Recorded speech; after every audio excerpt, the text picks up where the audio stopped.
The Horrible Gamers podcast may contain content not suitable for all ages. Listener discretion is advised.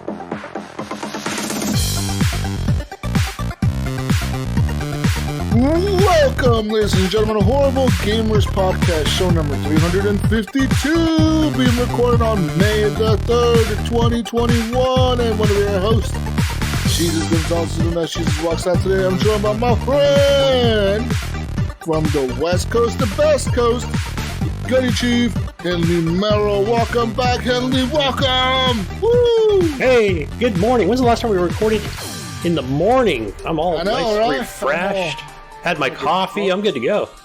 I'm going to get drunk early in the morning. I had my McMuffin. Oh, trademark McDonald's. The McMuffin. Yum. And I had me a hash brown. And now I'm drinking cider. It's a nice balanced breakfast diet. And from Little Ohio, eating corn for breakfast, the Mayo's back. Welcome, Steve Willier. Welcome. Hey, what's up, Jesus? Howdy. How's it going? Good. It's not breakfast time here, though, anymore. I mean, whatever. Lunchtime? It's like between lunch and supper time at this point. Lunch and supper? You call it supper? Supper, dinner. I know some people. Is it supper after dinner? Okay. There's breakfast. There's brunch, which is between lunch and breakfast. There's lunch.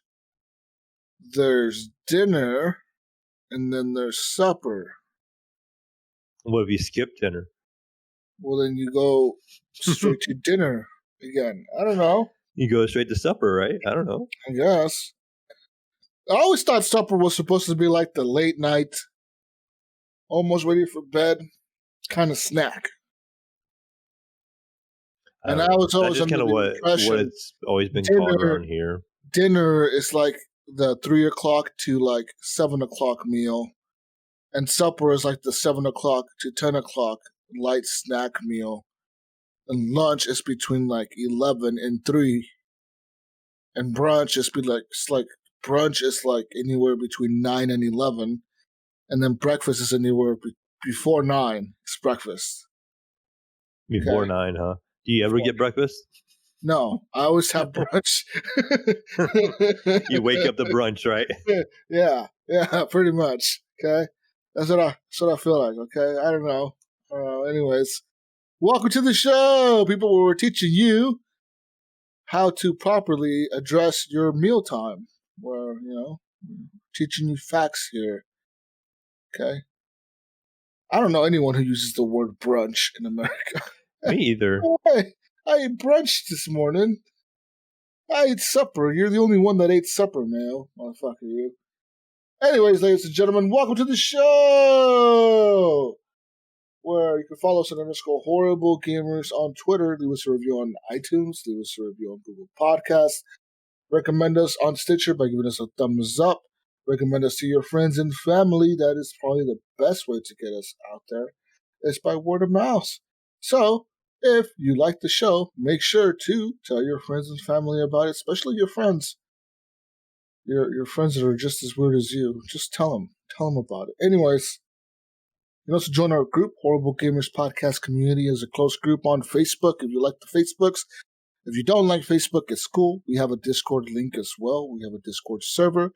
Discord link is in our show notes. Go ahead and click that. That link is a permanent link, so it should work. If you cannot get to our Discord from that link, let us know via email to feedback@horriblegamers.com or message us somehow. I don't know. There's Xbox, there's Steam, there's Twitter, there's Facebook. You can message us somehow. I don't fucking know. Anyways, Mayo, you know what time it is, Mayo? What time is it, Jesus? Motherfucking feedback time! Woo! Yeah, woo! Anyways, ladies and gentlemen, we asked for your feedback this week on the show, and I got some feedback, man. I got some feedback. Okay, what feedback do we have here? Okay, feedback. Betterholic says, agree with you guys on the day one server issues. Take Outriders as an example. They knew their server issues were there in the demo. When the game was released, the server issues were still there. I don't know if there was server issues during the demo, Vader. I don't remember having any server issues during the demo. That's the I don't problem. think I had any problems either. But I didn't really play, on my end, I really didn't play a whole lot of multiplayer on the demo. I pretty much just did the campaign by myself to get a feel for it. So I probably wouldn't have noticed if there was. I don't know. Also, Vader said, what happened to Gunny at the end of the show? Wasn't his hot voice soft enough? What, did his wife wake up? And she came in and knocked him out. Yeah, no, I don't know what happened to Gunny. He all of a sudden just left at the end of the show last week. We don't know. We were just recording. Next thing you know, he's gone. His camera's off. He's dead. We don't know what happened to him. And I don't know. It's just weird. He just disappears like that, guys. I don't know what to tell you. Okay, he just does that. We don't know how to fix this problem. It's a fucking problem we have, Mayo. It is. We gotta get this boy corrected somehow. Yeah. Space Degu says, now I know how to have a multicolored shirt. Great show. Yeah, Space Degu. Just eat some or drink some Mountain Dew. Just different kinds. You'll get different colors. Multicolored shirt? Are you sure you read that correctly? Oh, shit. A multicolored shit. No, wait. That's completely different context. Well, same shit.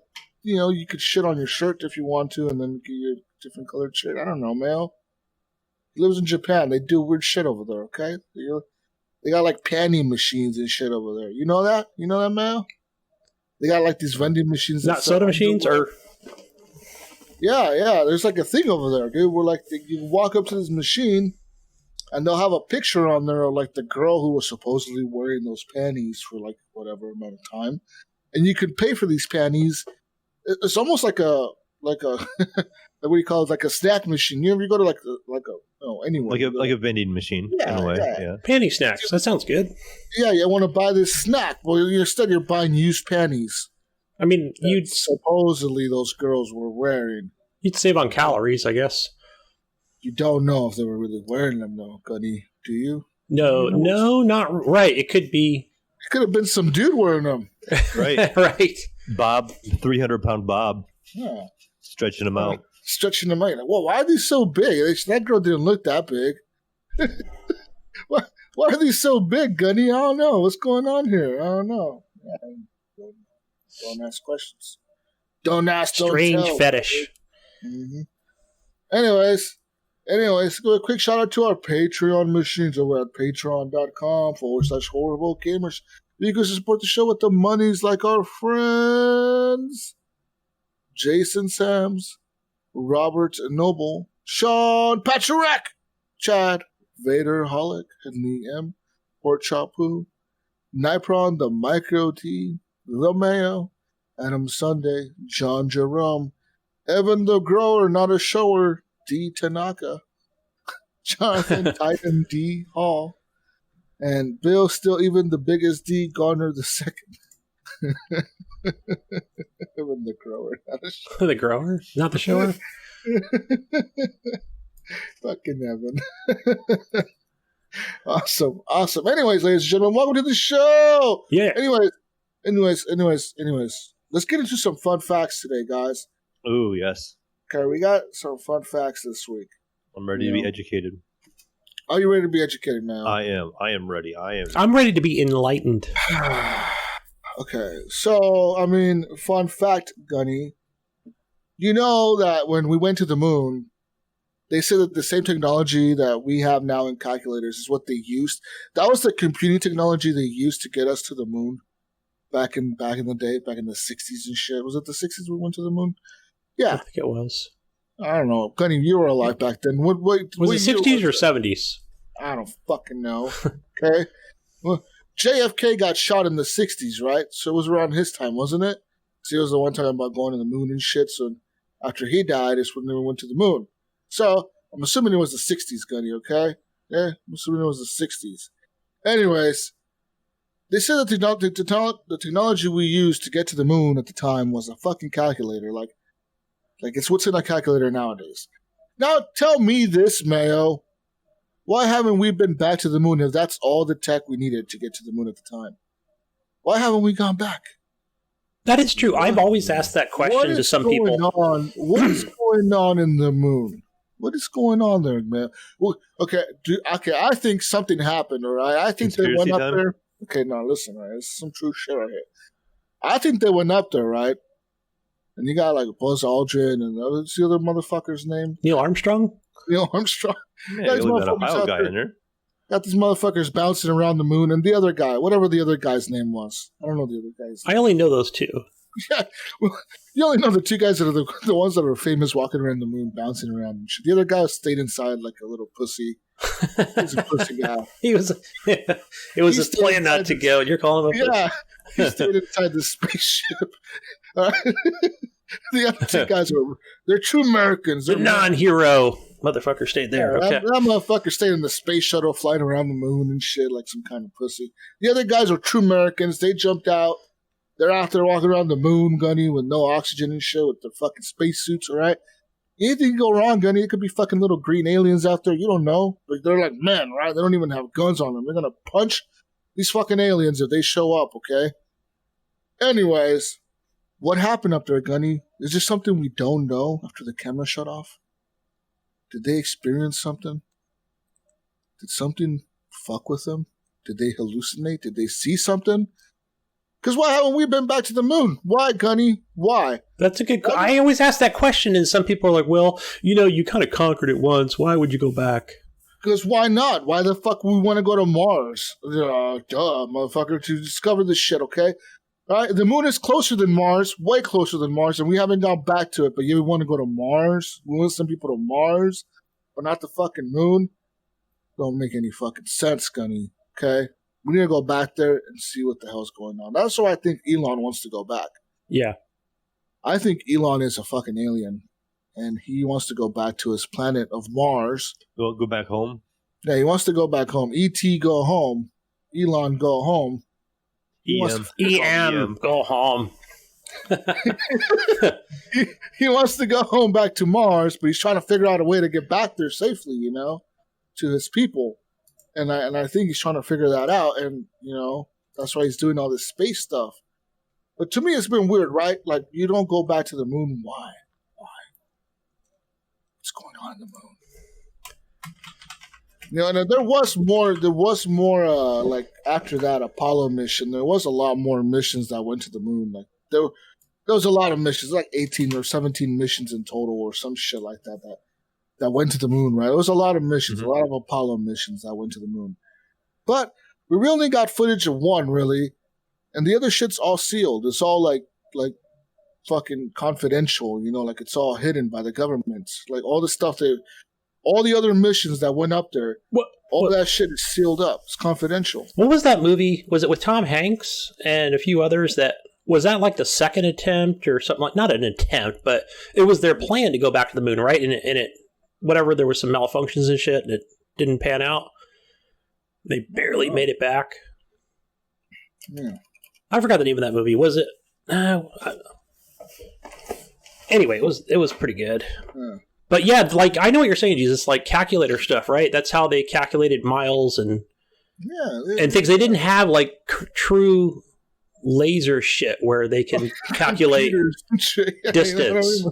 Yeah. They didn't have navigation. Pretty much, yeah. Like plot their own way of the map.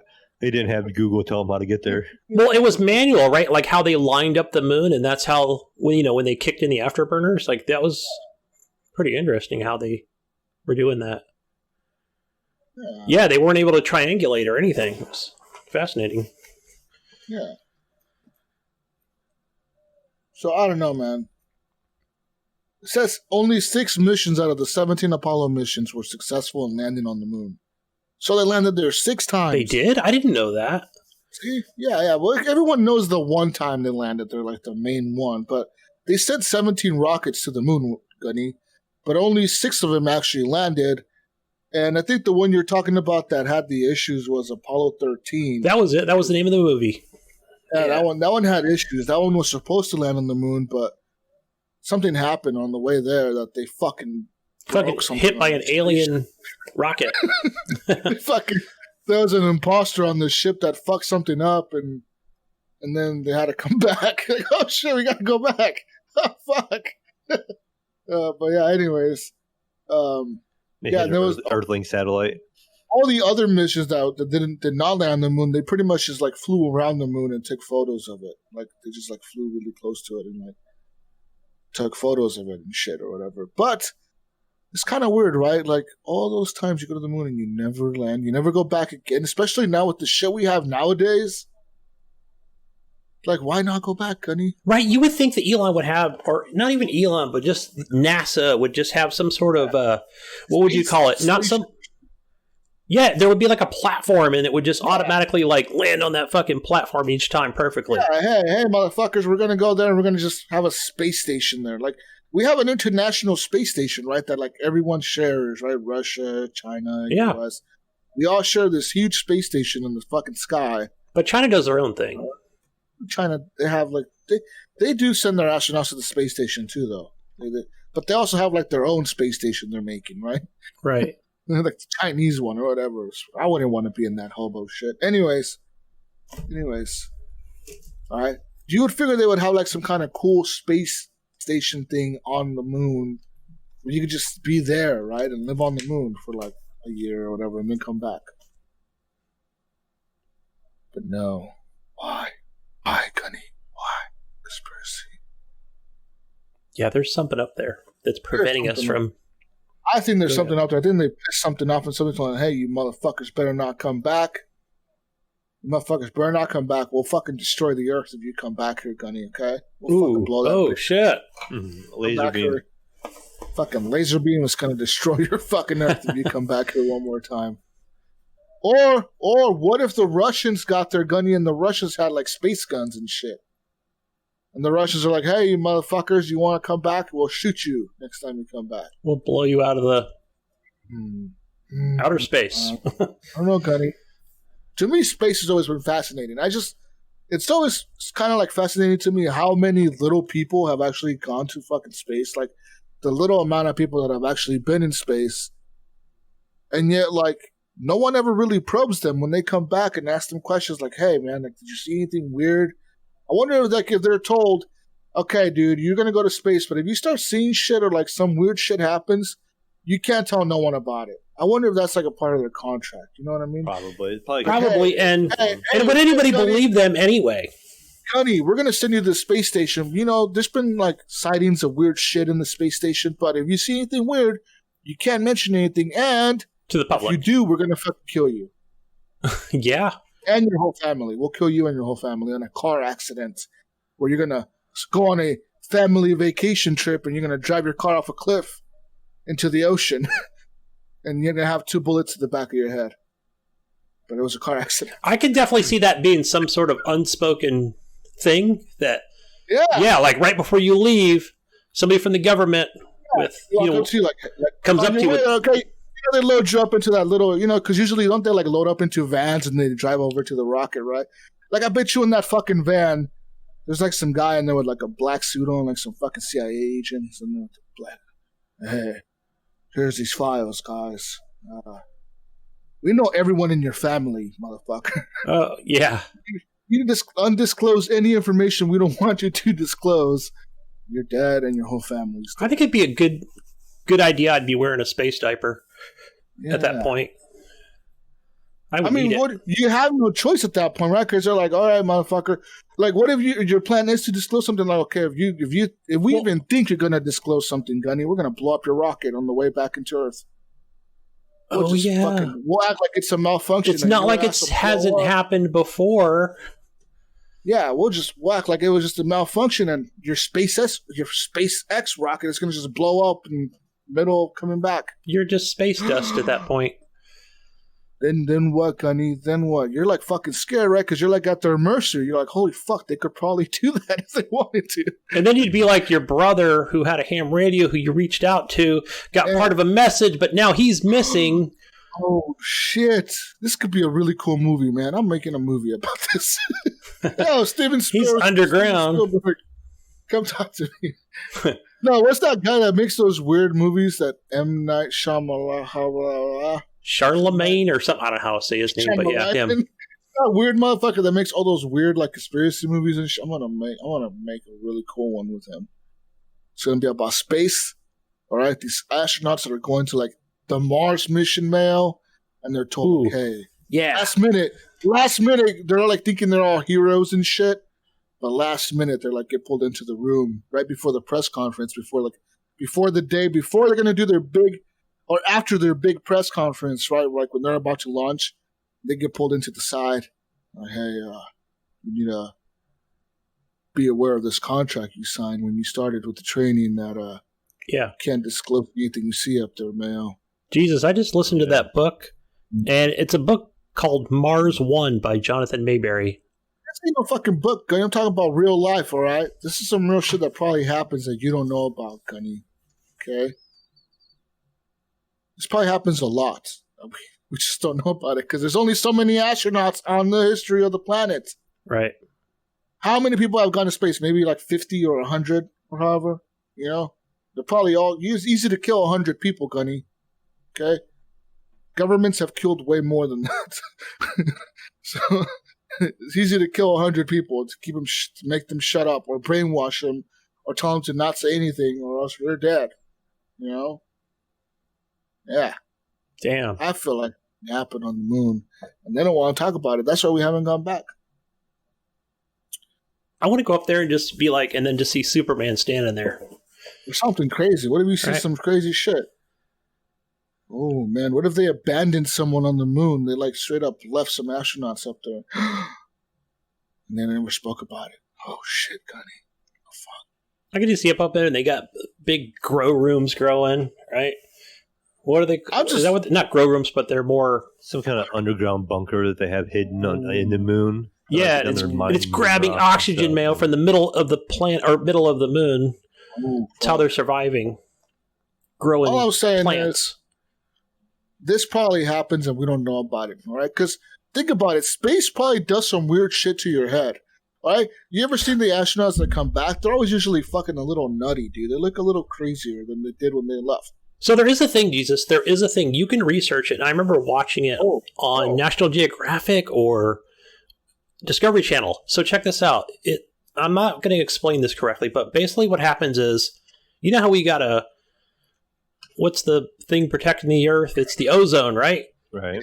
And the atmosphere, ozone, and there's a few other layers that protect us basically from the sun's radiation and other things in outer space. So, but they say what happens is, when you get out there, and even when you're in a spaceship and you're wearing even a space helmet, that some of these neutron things will pass through the ship. They're so minute and so micro. And they say what happens to these astronauts, and it doesn't happen to all of them, but basically you'll see this bright flash, even if your eyes are closed. And it's like hitting your brain. It'll go right through your brain cells or some crazy shit. And I was like, what? And they were like, yeah. What if these little things are aliens and they're controlling our spacemen when they come back? I've seen those Star Trek episodes, man. It's possible. All right, listen, Gunny, even more conspiracy. All right. What if this really happened to some astronauts and they were like, okay, they were really batshit crazy, okay? And NASA knew, like, holy fuck, guys, we got some crazy readings on these guys' vitals. Hey, Mayo, this space shuttle coming back. 5 out of the 6 astronauts on that spaceship are fucking fucked, okay? Mm-hmm. We can't bring them back to Earth, Mayo. We can't. Okay? The other one keeps saying that the other 6 or the other 5 are fucking going, they're like saying weird shit at night in their sleep. They're hallucinating, they're seeing shit. We can't let them land, and what if that's why all these rockets and accidents happen and they blow up coming? Like, what if that happened to the Space Shuttle Columbia? That blew up when it was coming back to Earth, Mayo. They called it an accident, right? Like, oh, we don't know what happened. There was some malfunction. How can we prove it? Yeah. Some heat shield blew up or something. It blew up the fucking space. Well, how do you prove that? All you're taking is their word for it, Mayo. You know? Don't believe them. What if all those guys were fucking aliens on that space shuttle and there was one of them that was still normal? He hadn't converted, and he kept telling NASA, like, hey, guys, Gunny's acting fucking weird, okay? Code green, we're good. Code green, right? There are no... That motherfucker's acting weird. We're not Cylons. We're human. All right? last night we were talking about coming back to Earth, and he was saying some weird shit about world domination and shit. I don't know. And they're like, fuck that. Can't let these guys land. And they blow up the space shuttle coming back, and no one knows any better, right? No one knows any different. You know, like, what happened? Some malfunction. What do they got, like some bomb on the ship that you don't know about? That's like some self-destruct type shit. And it's just like, whenever the fuck something goes wrong, we hit this button, the shit self-destructs, boom, it was an accident. I don't know what happened, Mayo. It was an accident. Operation Oops, commence. Yeah. Somebody down in Houston presses the button. Somebody in a black suit and a black van. Yeah, and a big black suit. Oh, it's conspiracy. Just saying, you don't know, man. I'm making a fucking cool movie out of this, okay? I'm making a fucking movie out of this. All right, because this type of shit does happen, guys. You guys ever hear about that one? This is some true conspiracy shit, okay? I was listening to some conspiracy podcast a long time ago. And I heard a crazy story about this guy who was in Air Force.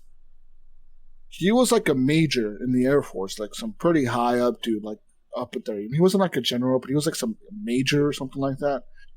And he actually worked at the Pentagon, like in Washington, D.C. Like he was like one of their top guys. Mm-hmm. And one day he was found dead in a car accident. But what was weird about this car accident, Mayo, it was ruled a suicide, right? Mm-hmm. But he crashed going about 100 and like, they said it was like over 100 miles an hour into a fucking tree, like in the median, like in the middle of the road, there was a median, like a tree. Like he lost control going way too fast, right? 100 miles an hour, hit the fucking tree. The weird thing about this whole accident, though, is his hands were both duct taped to the steering wheel. His hands were duct taped to the steering wheel. He had a shirt that was bloody, like a shirt on that was like kind of ripped, like a button, like his uniform, like his officer's uniform. Like there was a struggle at some point. But like his jacket was missing and his undershirt was ripped open and like his nipples were missing. Like his nipples were cut off. Yes, I'm being serious, guys. This is a real thing that happened. His nipples were cut off. Okay, there was blood on his shirt. Like somebody cut off his nipples. They say it was him who did it. Like they're saying, it was him. He self-mutilated himself and then somehow duct taped both of his fucking hands to the steering wheel and put the car. That's talent there alone. And put the car in drive. Okay, not just that, Mel. He also put the fucking car in drive and took off driving. Okay? And, like, there was a bunch of other weird shit that happened around his death. Like his nipples were cut off. Like, he was missing for, like, 3 days before his car accident. Like, he was just gone. Like, his wife couldn't find him, his kids, no one could fucking find him. No one knew where the fuck he was. And before all this, he kept talking about some weird shit. Like, he knew something bad was going to happen. Like, he knew about something that he shouldn't have found out about. Ooh. He found out about it, and he kept telling, like, his people, like, I need to come out with this. Like, I need to tell someone in the press. I need to, like give this information out. This is real bad. We need to give this information out. And, like, no one knows what he had. Because what happened to his computer? It was gone. Like, all his briefcase that he had with him the day he left, all that shit was gone. Nothing was there. All that was found in the car was a pistol and, like, him. And, like, the weird thing is they say, like, his car was going, like, 100-something miles an hour. And, like, the witnesses that say the way he was driving, they say, like, when like, he drove past them, like, he didn't look like he had control of the car. Like, he looked like he was freaking the fuck out. Like he couldn't control the car. Like, he wasn't in control of it. Like the witnesses say, it didn't look like he was, like, in control of that fucking car. Like, the car was driving pretty fucking good for going 100 miles. Like, it wasn't swerving. It was driving pretty fucking straight. And all of a sudden, it just, like, boom, hit the fucking tree. Like, it was, like remote controlled almost. You know what I mean? Like, it just, boom, hit the fucking tree and the dude's dead. What a bizarre way to commit suicide, right? Like, yeah, and then they ruled it a suicide. They said, like, oh no, he had PTSD, Gunny. Oh, sure, okay, believable. Yeah, that's what they ruled it as suicide, and like no Case one knows closed. what he found out. No one knows what this dude found out, but he found out something going on within the military because he worked at the Pentagon, and he found out some weird shit. No one knows what he found out. It could be anything, dude. You know what I mean? And, like, he was, like, dead. Just all of a sudden fucking dead. I'm like, it's really bizarre, man. It's really fucking crazy, man. That is super bizarre, especially somebody high up in a position like that. You would think, like, basically, like, you would think that he would it'd just be one day, hey, so-and-so from the Air Force, shot himself in the head, committed suicide, he's gone. Yeah. But no, like, duct taped hands and nipples missing, that's fucking crazy. Like he was tortured or something. Yeah, and then, like... Yeah. And who knows, he could have been already dead, and they already just somehow, like, had his foot on that pedal and let it go, and so that way he could not, That's crazy, right, Mel? Because I'm sure, I'm sure that black van with the guy jumped out, Kate was already at the scene, going, we'll handle it from here. He jumped out, put 2 bullets in the back of his head. Oh, shit! Suicide! I don't know what happened. Telling the highway troopers, we'll handle this one. This guy taped himself to the steering wheel, cut off his nipples, and shot himself in the head twice. Wow. Yeah, a talented guy. He was. Conspiracy. I'm saying, this type of stuff happens, man, and like there's a bunch of conspiracy theories out there. There's a whole lot of them. There's some crazy ones that I've looked into. There's some real scary ones. There's some real, like, bizarre ones like that one. And there's also ones that, like, everyone knows about. Like, everyone knows about the conspiracy, like the Princess Diana conspiracy. Yeah, that one seems to keep going. The Queen and all the royal family killing her off and all that shit. There's that one. There's the one, like, there's a bunch of them. There's a bunch of them out there that are just so popular that, like, everyone knows about these. But there's some that are real obscure. Like, everyone's like, what the fuck, dude? Like, no one has looked into this. Like, there's one that always has gotten me. There was this reporter in Flint, Michigan. Y'all know about Flint, right? How their water was all poisoned or whatever. Yeah, that was big news for a while. She was a reporter / activist. Like, she would actually go out and protest and shit. She was pretty well known around, like, the activist communities, she was known on Reddit and all this shit. And this chick was, like, a reporter also for, like, a newspaper, like a blog or some shit. And she was doing a report on Flint, Michigan's, like, water and, like, what went wrong and, like, why the water was fucking poisoned and whose fault it was. And she had all this information about, like, all these companies and shit that were involved. And, like, one day, she was found dead in her like, apartment or her house. And she was found dead with 2 bullet holes in the back of her head, and they ruled it a suicide. But they didn't find any gun. They didn't find a gun in her house. That's not normally a suicide. The cops they ruled it a suicide. It's like, huh? Like, who the fuck are these cops? Dirty. I want to know who these cops are. You know what I mean? Like, who the fuck is this detective that ruled this shit a suicide? Like bro, what are you doing? Did you fucking, is this your job, Mayo? Did you really say this is a suicide? Yeah, it's like where probably he pulled up his pants leg and a gun dropped out and goes, that's the one that was used.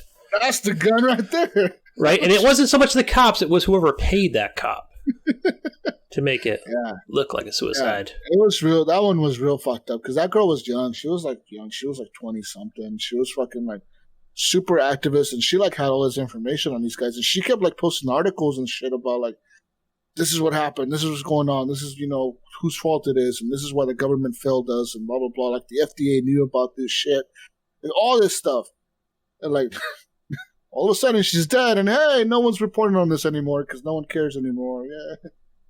Yeah. Problem solved, Gunny. Flint, Michigan.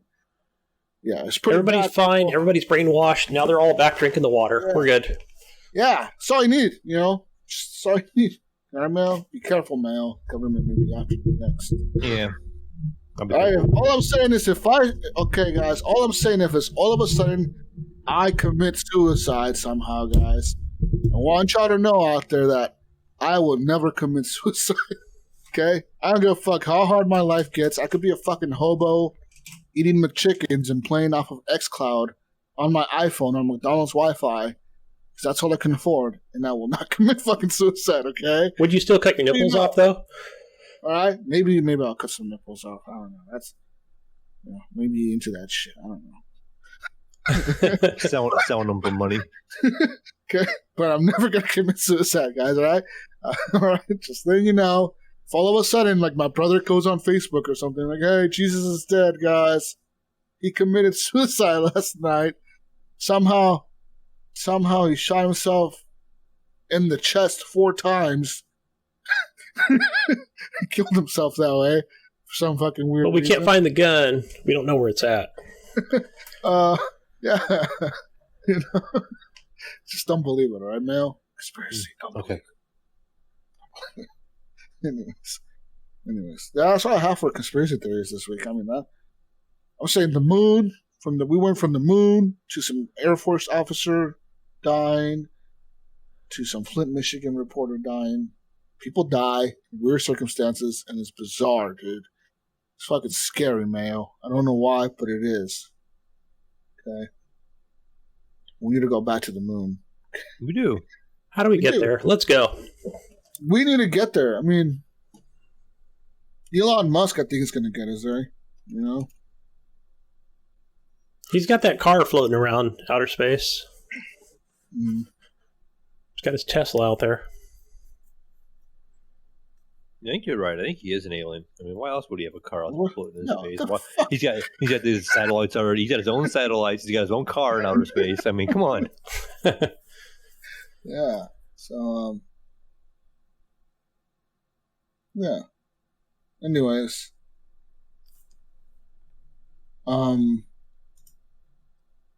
Yeah, and from, like, right now they're training, like, astronauts to go to space to, like, Mars and shit. And the youngest one is, like, this girl that's, like, 19 years old. I don't know if you guys have heard of her, but she's, like, 19 years old, like, fresh out of high school and shit. And, like, she's training to go to space. And, like, yeah, man, brainwashing the youth to go to space. That's awesome, man. Let's go to Mars. I wonder if is that going to be. I think I asked my son. Is that going to be a one-way trip, or are they trying to shoot for a to and return? No.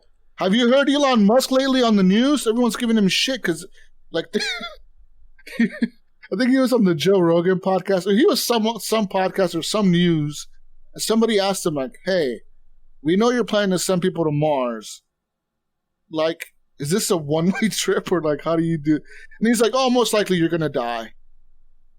That's what he It's true, said. though. It is true. It may He's take like, it may take 18 months, I think, to get there. But people always forget that planets actually move and spin. Is it spin? Is that what they do? They rotate, right? They rotate and they move at thousands and thousands of miles. So it may take, they say, like, 16 months to get there. But it doesn't take 16 to get back. It might take 4 years. And they say by that time you run out of food and you lose all your bone mass and die anyway. Something like that. I don't know. I mean, I think those are the two things, right? You run out of food and water and yeah. And you just die of whatever. I don't know. Boredom, I guess? I don't know. Can we just... I think that's the thing. We need to, like, get it there in technology with being in stasis, right? Sort of like in Mass Effect Andromeda. What would you call that? Only put you to sleep for, like, a year. And Yeah. Wake up. That's the thing. Maybe induce some comas, you know? Overshoot this Mars and, like, go to another fucking planet or something. Yeah, keep going. Let's keep going out towards the Delta Quadrant, people. I don't know, man. I think that, like, he's right. It's a one-way trip. It's just a one-way trip. We're not coming back, dude. I mean, because we've never done it before, right? You can get there with no problem. It's the coming back part. You ain't coming back, dude. You're fucking stuck. You know, if you're gonna go there, you're gonna probably die there. Yeah. You'll probably land, try to set up some sort of base or connection or something, and then you die. If you don't get it set up right, like, because most likely you might not get it set up right. You know what I mean? You may set it up and be all fucked up, and then the water purifier doesn't work or something, right? If it doesn't work, you're dead. Not go to plan. Yeah. Yeah. Something broke on the way here. We don't have a fucking backup plan. Let's we're gonna die now. Shit. Yeah. Hope is lost. Let's just, Where's the self-destruct button, guys? Could you please hit it? I think at that point, Jesus, I think what I would do, like, once the water purifier breaks and let's say we're there and we've landed, I'm just going to load up my spacesuit with enough, maximum oxygen, and I'll just start jogging out onto the planet, or whatever. Just headed to Nowheresville. It's as far as I can go. Fall into a crater. I don't know. Where's the duct tape in the steering wheel? You know what? That's probably what they would tell you to do from home base. They'd be like, you know what, Gunny? Since you're going to die anyways, just try to get out there as far as you can, please. Right, because why just sit there and torment yourself to death? Yeah. Keep your camera on, and we'll record everything you see. Just keep walking. We'll just play that song from John Denver. What is that one? From Fallout 76? You'll be dead anyways, so it doesn't matter what we play. You're fucking just keep walking. Just keep going. Yeah, until you pass out, lack of oxygen. Or die. Yeah. Or both.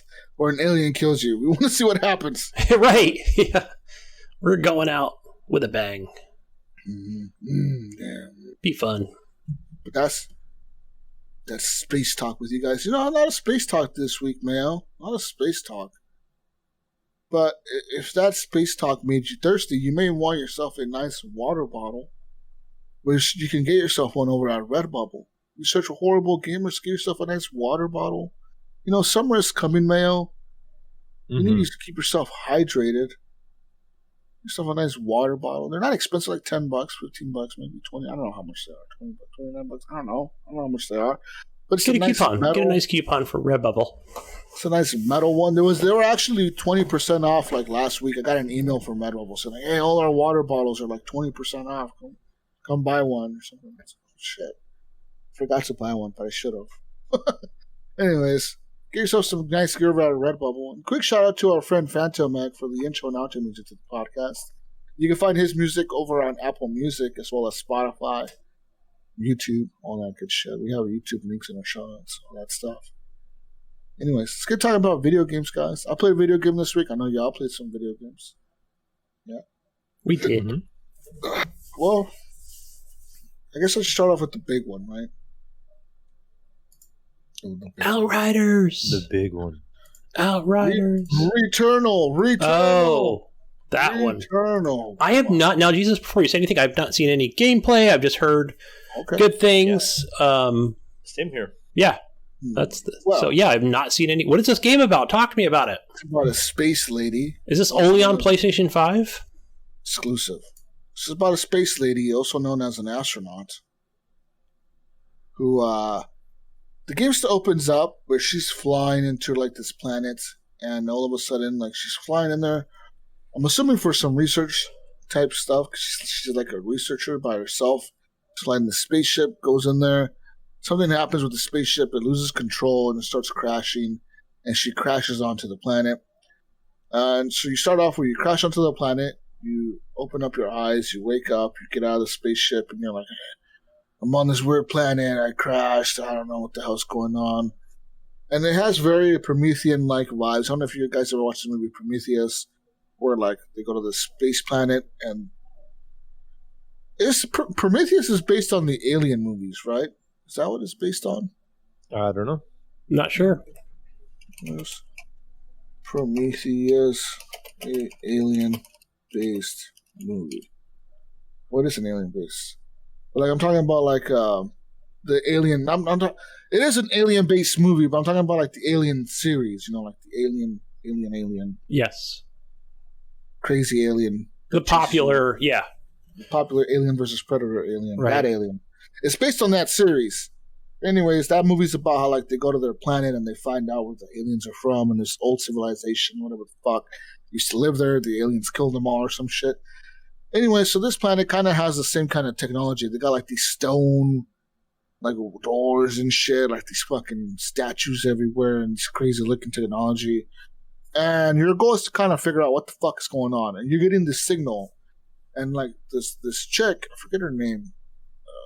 What the fuck is her name? What is the name of this? I forget her name. Returnal.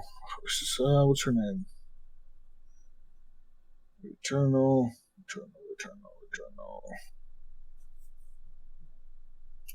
Main character. Oh, you know what? You just mentioned it, Jesus, since we're... Celine. So, yeah. Celine, yeah. This old... space lady. She's an astronaut. Okay. And so you guys start going through the map. First time you go through, or the first time I went through, it was like, I got kind of far into it, and then I saw this big monster, and it fucking killed me with like one hit. Like, it's just like, boom, boom, you're dead. I was like, oh, fuck. And then it's like, once again, it shows the spaceship flying to the Earth, to the atmosphere or whatever, and it fucking shows them crashing, and you wake up again inside the space shuttle, and she's like, what the fuck? Like, she even says it. She's like, I've been here before. This looks familiar. And then she like wakes up, and then she like gets up, and you walk out, and you're in first person inside the space shuttle, and you can actually, it tells you, like, you can look at the computer log on your space shuttle, like there's a computer. You can open up this log, and it tracks like how many times you've died, how many enemies you killed, what kind of artifacts you found. It'll keep track of also all the enemy types you've encountered, and like sort of like all the technology you've acquired in the past, or you've actually been able to research or whatever, like look at. And then, so you leave the space shuttle and you're right at the beginning again, dude. Literally fucking beginning. And you're like, God damn it, man. Like, I gotta go back through this whole fucking section again. But then you open the door to the first area and you realize that it's nothing that's the same. Like, everything is different. You're like, what the fuck? And like, so it's procedural? Yeah, everything's been changed. Everything's been, like, the whole area is just fucking different. You're like, holy fuck, okay, now where the fuck am I? So now you try to fight. You're going through again, and you're trying to pretty much figure out what the fuck, where this signal is coming from. And you're trying to get to the signal, but to get to the signal, you got to find these like ancient fucking keys, these alien-looking keys that are hidden around the map. And you pretty much will keep encountering enemies, and you will die over and over and over and over and over. I probably died around, I want to say last night I died about 3-4 times. And on my fifth run, I went through, and I got really far on my fifth run. Like, on my fifth run, I was like I was just jamming through it. Okay, like I kind of knew, like the enemies are kind of predictable. Once you know how they attack, you can kind of dodge their attacks. So a lot of times they'll shoot these particles at you that are pretty slow, and some of them will shoot these particles at you that are really fast. So, but the cool thing is these particles don't go through walls. You can hide behind like walls and shit to get cover. But these if you get too close to these enemies, they will pounce at you and they will attack you. So you gotta they will melee you and shit. So you gotta be kind of careful getting too close to them. But you have this pistol, and when you find you can find these weapons around the map that are like ancient technology weapons or like the alien weapons or whatever. And that'll be like a carbine, so it'll be like almost like an assault rifle. Or another one will be almost like a shotgun. And they have alternate fire modes. So like they use the haptic trigger, is pretty cool in this game.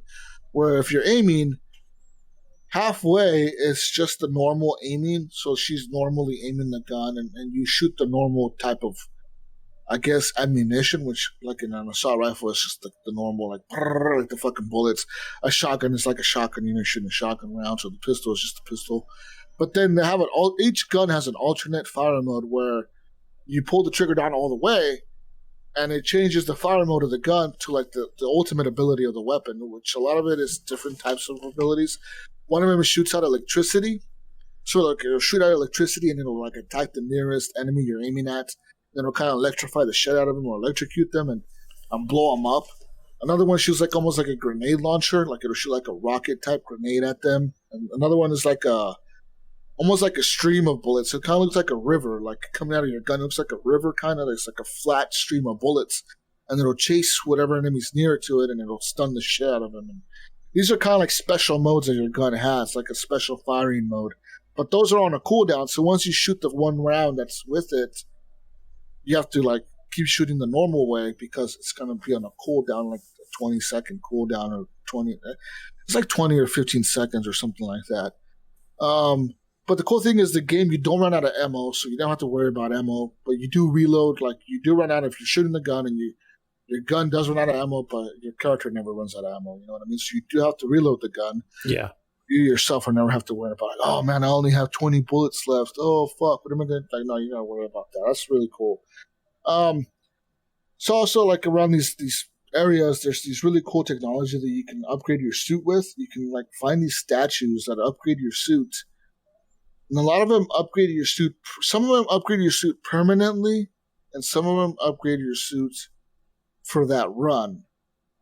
So it's almost like Dead Cells or whatever, where like you find these things. Yeah, that's what I'm thinking. That run, and like some of them will charge you like these things called obuolites, which is what the enemies drop when they die. It's like these light particles they drop that kind of come to you when you walk near them. And these obuolites will be charged to you, and then it'll deduct from your bank that you have, and it'll like upgrade your suit to whatever you could get out of this statue.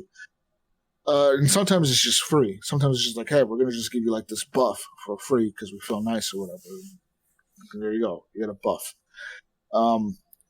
But this game is fucking difficult, man, because there is no like health. Like the health regeneration just doesn't exist. Like to get health, you got to find these stupid ass little rocks that are green that you go up to them and you press triangle and it consumes, and your suit consumes them, and like they like heal you up. And eventually on my 5th run, I found out that you can actually get this like shield. So you have like your health bar and like these 3 little shield bars. So like it's kind of like almost like a boost to your health bar. It's like a little extra boost of health that you can use up, and you can actually level that up all the way and kind of have like a little bit of extra like shield health or whatever. And you can also find these parasites on the ground. These parasites are usually like these little like alien-looking octopus creatures that you can attach to your suit, and they pretty much will give you a buff. Like it'll be like, okay, your gun, you'll now earn 25% more XP towards leveling up your weapons, but you're gonna have this defect where like now you take 10% more damage. So a debuff on top of that. Yeah. So like that's why they're called parasites, because they usually give you a buff, but they're taking something from you as well. So they either be like, okay, now your suit health, the maximum health is increased by 20%, but the debuff is now your weapons won't be able to level up your gun as much as you could if you just didn't have this parasite on you. And that debuff stays on you until you remove the parasite off your body, which you lose the buff as well. You know what I mean? So it's like a trade-off there. You can have up to like, I think 3 or 4 parasites on your body. You touch 1 to each leg and one to each arm. I think 1 to your back and 1 to your chest. Maybe 6. I don't know. I've had the 3. The most I've ever had was 3 of them. And then, so there's that. There's also this other shit that you can find around the map in these chests, like kind of secret hidden areas you go to. You find these chests, and you can open up these chests. They're usually called, they're like remnant technology. So these remnants of these ancient civilization you're dealing with or whatever, that you're on their planet. And they left this tech behind on this chest, but it's like it's called malfunctioning tech, where like it's kind of like infected with this malevolent type technology. Like it's like a boost to you. Like it'll be like, okay, if you take this consumable, it'll heal you up all the way. Like it's like a consumable, right? You can carry 1 consumable on you at a time in the beginning of the game, and if you carry this with you, you can use it any time. But as soon as you pick this thing up, since it's like a malevolent or whatever, it's all fucked up. It has like this weird attachments aura to it or whatever. There's a negative effect to it. So like, it'll tell you like it'll create a suit malfunction, but you don't know what the suit malfunction is going to be.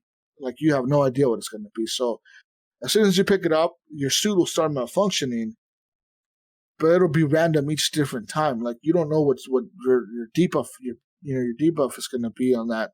When you pick these like when you pick these consumables up, you don't know what the debuff is going to be. So you pick it up, and it'll say like, okay, now to remove this malfunction, you have to go and attach 1 parasite to your body, or you have to kill 3 enemies within 10 seconds of each other, or you have to craft an item at the crafting station or whatever, or you have to pick up so much ether or whatever. You have to like, it'll give you like a certain objective to do. You know what I mean? Mm-hmm. Like, kill 3 enemies and do this, and then this malfunction will go away. So there's all that. This is kind of it is a roguelike. So this game is like you're gonna die. You're gonna go all the way from the beginning. There is no save point at all. Like at all. There's no checkpoints. There's no. Hey, you made it this far. Congratulations. We're gonna get a checkpoint, or you could save here at this point. No, there's none of that. You literally like a true roguelike in that aspect. Yeah, you could fucking die at the very last minute at the boss, and if you fucking fell, you're dead. So it's really cool. There's a creepy aspect to this game where, like, I found this lady's house inside the map, like her actual house, and I was able to go into her house, and in her house, I found, like, she's like, oh, how is this here? Like, how is my house on this planet? And she's like, am I hallucinating? Is this a memory? And she knows that she's been on this planet multiple times because you find her dead body everywhere, like around the map, just like randomly. Like you'll see her dead body there, and you can walk up to it. And like a lot of times they have like recordings on them, so you can pick up a recording from it, and you'll be like, okay, I've been on this planet 5 times, and I think I've been here 5 times, or I think I've been here so many times, and I've encountered this creature or whatever the fuck. And I'm trying to figure out what it means. So like she has no idea what the fuck is going on this planet, or why she's here, why things are happening, why her house is here. So you go into her house after you find the key, which takes like way further into the map. You find her key, you teleport back because you've opened up these teleport stations that can teleport you around the map. Once you get so far into the map, you can open up these teleport stations that teleport you to different areas. And they usually teleport you to like important key locations is what I noticed. They'll teleport you to like an area where there's an upgrade or shit that's kind of important. You know, like you might have to come back here. So we conveniently will put a teleport station right here, so you can come back to this area whenever you get the item to unlock this door. So that's kind of what happened with the house. You found the key to open the house. I go into the house, and there's like somebody in the house with me. Like, you can hear him walking around the upstairs. Like, what the fuck? And she's like, who's there? She's like very. It almost reminded me of that fucking scary game that PT demo on the PS4. You guys remember that? The PT demo? I remember it, but I didn't have the PS3 at the time. It was like super scary. It was on PS4, Gunny, PS4. It was like that fucking scary ass fucking demo they released that. I forget who was working on this. I think it was Hideo Kojima or something was working on a fucking scary game or something, or was it Capcom was working on a scary? Somebody was working on a scary Konami. Somebody. Yeah, and that demo doesn't exist anymore. But I guess if you were able to keep that file on your system, yeah, you could still play it. But selling it for like $300. Yeah, but it almost felt like that demo where like you feel like somebody's in with you in the house, but like you don't know what the fuck is going on. And she went upstairs and like I found this note and this audio log, and this lady keeps like it was her, because it's really weird because it's the actual character you're playing as, but all these fucking voice logs you're finding is her voice, but like in a different timeline or whatever the fuck. You know that she's already been through this, so she knows what the fuck is going on, or she doesn't know what's going on, or she's found some kind of mystery secret type thing that you're like makes you wonder, do I need to go there? Do I need to go here and find this also? So she's talking about this astronaut. She's like, the astronaut, he keeps following me. I don't know what that means. Like, I cannot outrun him. I cannot defeat him. I don't know what he wants from me. He keeps following me, though. And, like, sure enough, I go upstairs, I open up this window, and there's an astronaut standing outside the house. So I'm like, and he, like, your character is wearing, like, a spacesuit, but it almost looks like a futuristic style, like, cool-looking spacesuit, you know? Like, you're looking like Mass Effect Andromeda style spacesuit. Where this astronaut looks like fucking Neil Armstrong. From like 1960s, right? Yeah, 1960s Neil Armstrong, fucking ghetto hobo-ass looking astronaut, you know what I mean? What the fuck? Who the fuck is that, you know? Because that's not you. Or is it you? I don't know. And then... pretty much, so I did that part of the house. I woke up. I went outside, and where the guy was standing, there was like an artifact there, and it was like, you pick up his artifact, and it's like, okay, you picked up a astronaut figure, like a little action figure. It's like an astronaut. And I was like, okay, what the fuck is the point of picking that up? You know, I thought to myself, like, okay, whatever, like, I'm just going to keep going.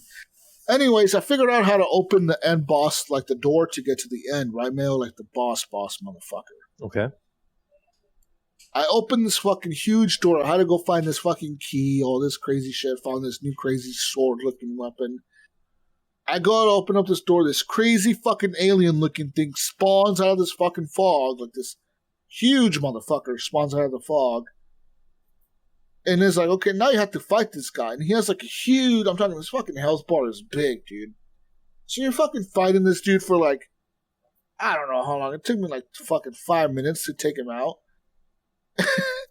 And like I'm killing him, and then I get to like the near end of his health, dude, and he fucking kills me because he does like some crazy move that at first he was doing like these certain type of moves that I could counter, like I could dodge him and shit because he'll do like this like slow move and then like this other slow move and then a fast move. But then he switched it up on me and I'm like, motherfucker. And then so I killed him once, right? And it's like, and he fucking dies. And guess what happens? He fucking respawns. And like I noticed that next to his health bar is like these little tick marks, and there's 3 of them. So I'm assuming you have to kill him 3 fucking times. Yeah. 3 sequences, yeah. God, dude, it's like killed him once. Second time, he takes me out, like he kills me, and I feel so bad. I'm like, fuck. Like this whole time, I've been playing for like an hour. It's like 1 a.m. I'm like, fuck, I've been playing for like an hour. Okay, I'm dead. I just lost all that progress. And it's like boop. It's like my character got back up. I'm like, what the fuck? And it's like, hey, you were brought back to life. The astronaut gave you a second chance. Ooh. And it's like, what the fuck? Roguelike, maybe. It said the astronaut figure was consumed, but it gave you a second chance. He brought you back. And I was like, what the fuck? Okay, cool. Thank you, astronaut. So he brought me back. I kept fighting this thing, but like this thing got like super aggressive. At first, it was like kind of keeping his distance, and I was able to outrun it and like keep away from it and shoot it. But like the second time, when I killed it and it came back to life, it got like fucking aggro as fuck. Like I don't know if I pissed it off or something, but that motherfucker was chasing me, man. He was like fucking meleeing me, and he would like smack me. And my character would like ragdoll across the fucking room, like fucking ragdoll. And then he was doing like all these fucking special moves and shit. And he was fucking me up, and he fucking killed me. And then what happens? He killed me the second time, and here we go again. Starts off, you see the spaceship flying in, crashing. You wake up on the ground, and like at this point, I think Celine knows that she's like in this fucking loop. Because it tells you, like, you're in this loop. You're never going to leave. Like, there's an audio log I found that was like, the loop will continue. You will never leave until you figure out what is making the noise. Like, what's making this noise. And that's the signal that you're trying to find. You're following this signal on your mini-map.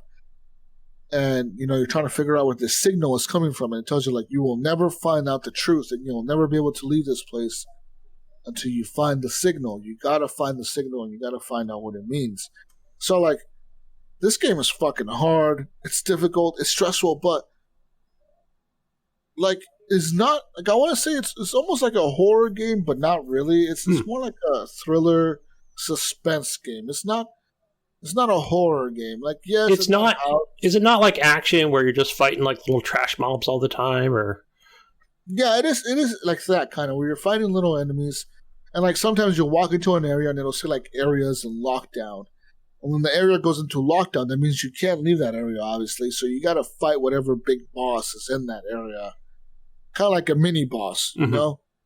And sometimes you'll, like, figure out, okay, I got to take out that turret over there because that's healing everybody. That's the reason I cannot kill anyone, because that thing is constantly healing all the enemies. So I got to take that out before I can shoot the enemies. And you figure that out, you know? Like, maybe you don't figure out the first time. Like, the first time I couldn't figure that out. The second time I realized, oh, the reason I can't kill these fucking guys and not taking any damage is because that fucking statue is healing them the whole time. So I go and shoot the statue, and now I'm able to kill everyone right away. And the enemies are not that difficult to kill. Like, the normal enemies aren't. They're pretty, like I said, they're pretty predictable. They kind of all have the same attacks. And they're kind of easy to dodge. And once you figure it out, like, you can dodge these enemies.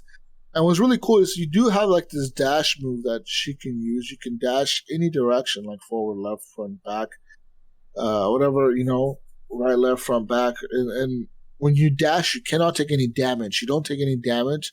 So like if you're like in the situation where these particles are coming at you and you cannot outrun them or you cannot move out of the way, if you press the dash at the right moment, they'll go right through you, but they don't do any damage to you. So that's a cool thing that you can also kind of trick the game into fucking up there, you know? But yeah, when you kill the enemies, you gain this adrenaline. It's called adrenaline. Every time you kill like so many enemies, you pick up their obulites, and these obulites give you adrenaline. Adrenaline, once you kill, I think it's like every 3 enemies, your adrenaline level goes up. Max level is level 3, I think. Each level that you go up, it enhances your character a little bit. So like the first level, it'll say like, you can see better now, like your vision has been enhanced. The next adrenaline level is like, okay, now your like health, like every time you heal up now, you heal up an extra 25% on top of the normal healing. And then like the next one will be like, okay, now you can really see like really far or something like that. You can like track multiple enemies or whatever the fuck. Like it kind of, but like every time you take a hit, like say somebody hits you or whatever, or you take a damage from an enemy, your adrenaline resets to 0. It'll say like adrenaline has been reset. So that's something that you gotta either keep up, you know, or like try to figure out to like how to not get hit. Like I said, you have a lot of consumables in the game. There's consumables for shields. There's consumables for like, hey, for the next 60 seconds, every time you heal, you're going to heal up 50% instead of healing up 10%. You heal 50% and you pick up a healing item, you can heal 50% extra. Or you can use this consumable, which this one consumable will create a shield around your character that'll observe whatever hit. Like whatever hit. It could be a boss hit, it could be any hit, but it's just one hit that it's going to observe. Like, you know, so like you got to use this consumable up wisely, you know. And the thing is, the problem with consumables in this game that I find is you can only carry one at a time. And that's kind of a shitty situation because sometimes you find that you're in a room with like a lot of consumables, like 3 or 4 or 5, and you're like, well, fuck, I want that one, I want that one, I want that one, I want that one. But you're like, I can't carry all of them. And they're all not useful. Like if I carry this one and equip it right now, like, okay, I can use this one to equip the shield right now, right? So now you have the shield up, and I can pick up another one.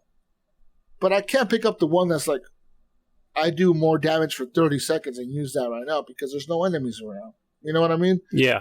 We're like, what's the point of consuming that right now? There's no enemies. So like, it's kind of useless to me right now. So there's kind of like weird sort of like Doom, yeah. All right. Yeah. Like that situation. A little fucking weird. But yeah, like the map is different every time you die. But the map is laid out differently, but the areas are the same. So like I've been to areas that I'm like, okay, I recognize this area. I've been through here before. But now it's like in a different part of the map. You know what I mean? Like the map is just every time you die, it's not necessarily the map is procedure. Turns around, you might be heading back. Yeah. The map is kind of like backwards or whatever, or it's like it's laid out. Just the map is laid out differently, and you won't know which direction the map is laid out until you get through it. And you can open up the map on your computer and your little computer on your wrist, and it'll show the map, and then be like, okay, now I can go here, and like it'll show you what doors are unlocked, what doors you can unlock. Like I said, I didn't know that. Like there was, for example, this one door that I couldn't get past, and I needed to get past it to get the key to open the main boss. And I wasn't able to get past that door till I got near the very end of my 5th run, where I found this like, what do you call those automatrons, or like those big like they're called automatrons, right? Like that, like yes. The big robots, like big robot machine that was dead, and like it was holding like a sword in its hand, and now I picked up the sword. And like this item becomes a permanent item because there's some items in the game. I'm assuming that's it's like any other fucking role, like almost where like that item will become a permanent item for you to use in the future. So like this sword thing that I found, it's a melee weapon that can take down these barriers that are like alien technology or whatever. These like red looking barriers. It can take those down. You can use that sword to take those down. That's a permanent item that I have equipped now. Even if I died that one time against that boss, I don't have to go find this fucking sword again. You know what I mean? I just have it now. So that's kind of cool. But yeah, the game is fucking difficult. It is hard, but like it's a lovely looking game. The audio is fucking well done. I'm using the Pulse headset with the PlayStation, that PS5 headset. How is that? Is it you liking it? It's really. I mean, I don't like the headset itself. I mean, the headset is cool, but my ears are too big. Like the ear cups don't fit over my ears. My ears are way too big for that fucking headset. So, and then also I have a problem with those types of headsets, man. Like the Sennheisers that we have, or like they're like cloth. Where the animal hide. I think they call it. Yeah. Velour. I think. Yeah, Velour. Yeah. Whereas the PlayStation one is leather, like it's a leather cup. The pleather, I think they call it. Yeah, those get fucking hot, dude. You know what I mean? They get hot. I mean, granted, I'm playing at nighttime. It's cold. It's not hot, but I can't imagine wearing those in the summer, dude. Like, fuck. You guys are in the summer when it's fucking hot outside and it's hot in your house, and you're like, oh man. Yeah. Right. The last thing I want to do is wear over the ear. Sweaty ass over the ear headsets. Like, what the fuck? With the sweaty ears and shit. You don't want that, bro. But otherwise, other than that, the audio, they do use the 3D enhanced fucking surround audio or whatever, because it even tells you, like, in the game when you launch it, like, if you turn on the headset, it automatically will switch to the 3D special audio or whatever. It's called 3D spatial, something like that. Yeah. And like that shit is really well done, because you can't hear you hear like the ticking of the enemies behind you, and like you hear the raindrops, or you hear like shit behind you. You turn around, you hear shit to your left and to your right. Especially playing last night, I could tell that the audio was really well done. The visuals are incredible in this game. It reminds me of like I said, the movie Prometheus meets like some kind of fucking space adventure type shit, where like you really have no clue what's going on, and like as you continue through the game, you find these ciphers. And these ciphers are obviously like written in like the alien technology or like the alien language. At first, like they're all just like garbled fucking mess. You don't know what they mean.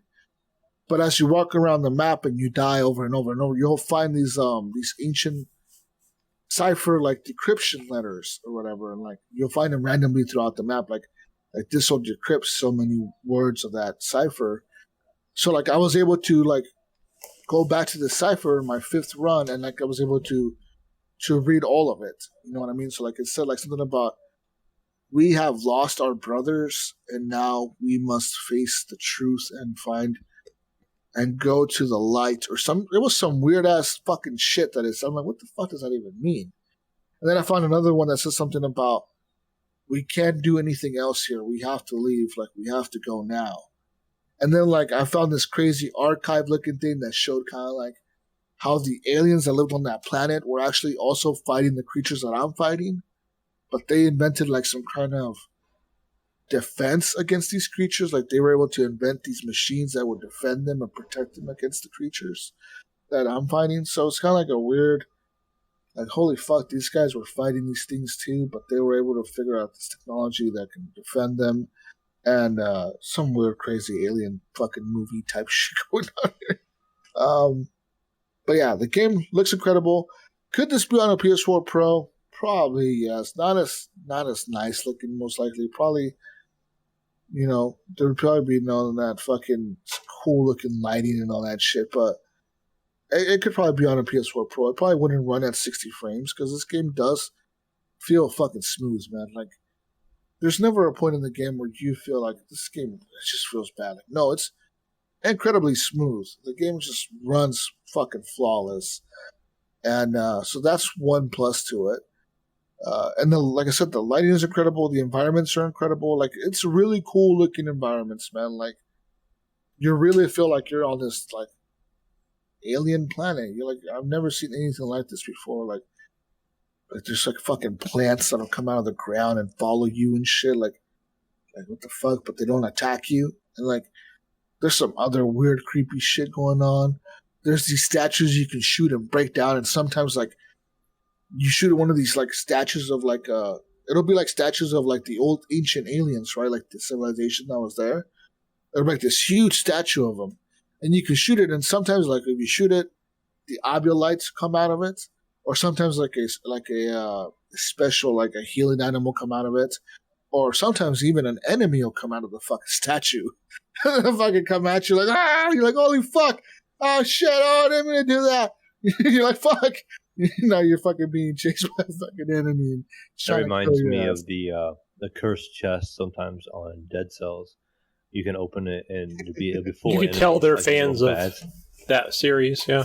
Yeah, you can tell they probably took some inspiration from that series as well, and other games as well. I mean, but the one downside to this whole game, like I said, is there's really no save point, like at all. There's no checkpoints whatsoever. Like literally, the game tells you in the beginning, hey, look, there is no save points in this game. Like, if you want to leave and do something, we recommend you leave your PlayStation in rest mode and go do what you're going to do and then come back to it. But do not, they tell you, like, do not launch another game.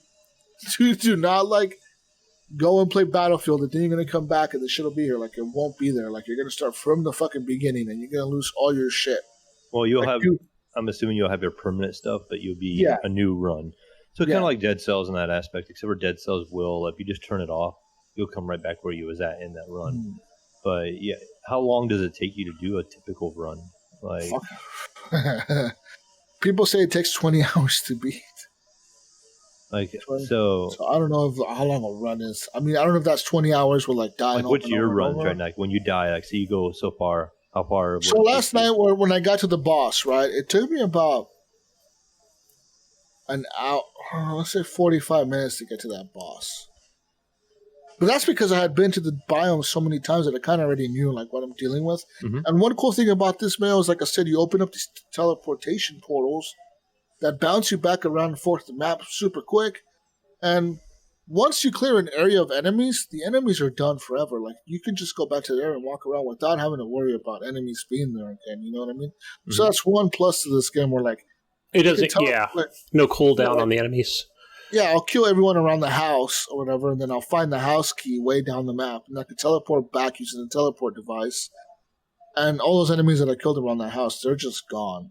You know, they're just not there, and they're still dead. You know, like, that's one cool thing about this game. Like, once you kill enemies, they're sort of dead, and they're done with. So that's a plus. But, yeah, as far as, like, how long to actually run through the whole game, I don't know.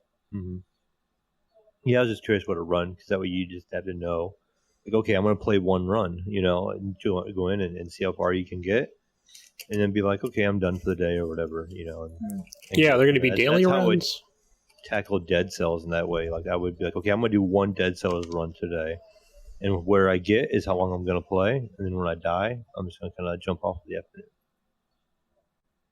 Yeah, so as far as you just said, you just brought something up, Benny, that's really cool, is there is a challenge mode in this game as well. So, if you die every day, there's a challenge mode in the game that the developer puts up a seed, and pretty much you go on there, and the game has an online mode for some reason. I don't know, it's like you're online connected to PlayStation Network. You go to this challenge mode, and like each day they upload the same seed to that mode or whatever, and everyone gets to play that same map. But it pretty much tracks how far you get on that run. And it'll like tell you how good you did against everyone else who did that run that day in the world. So that's kind of a cool little thing, you know, like, hey, I got further than these guys or whatever, you know.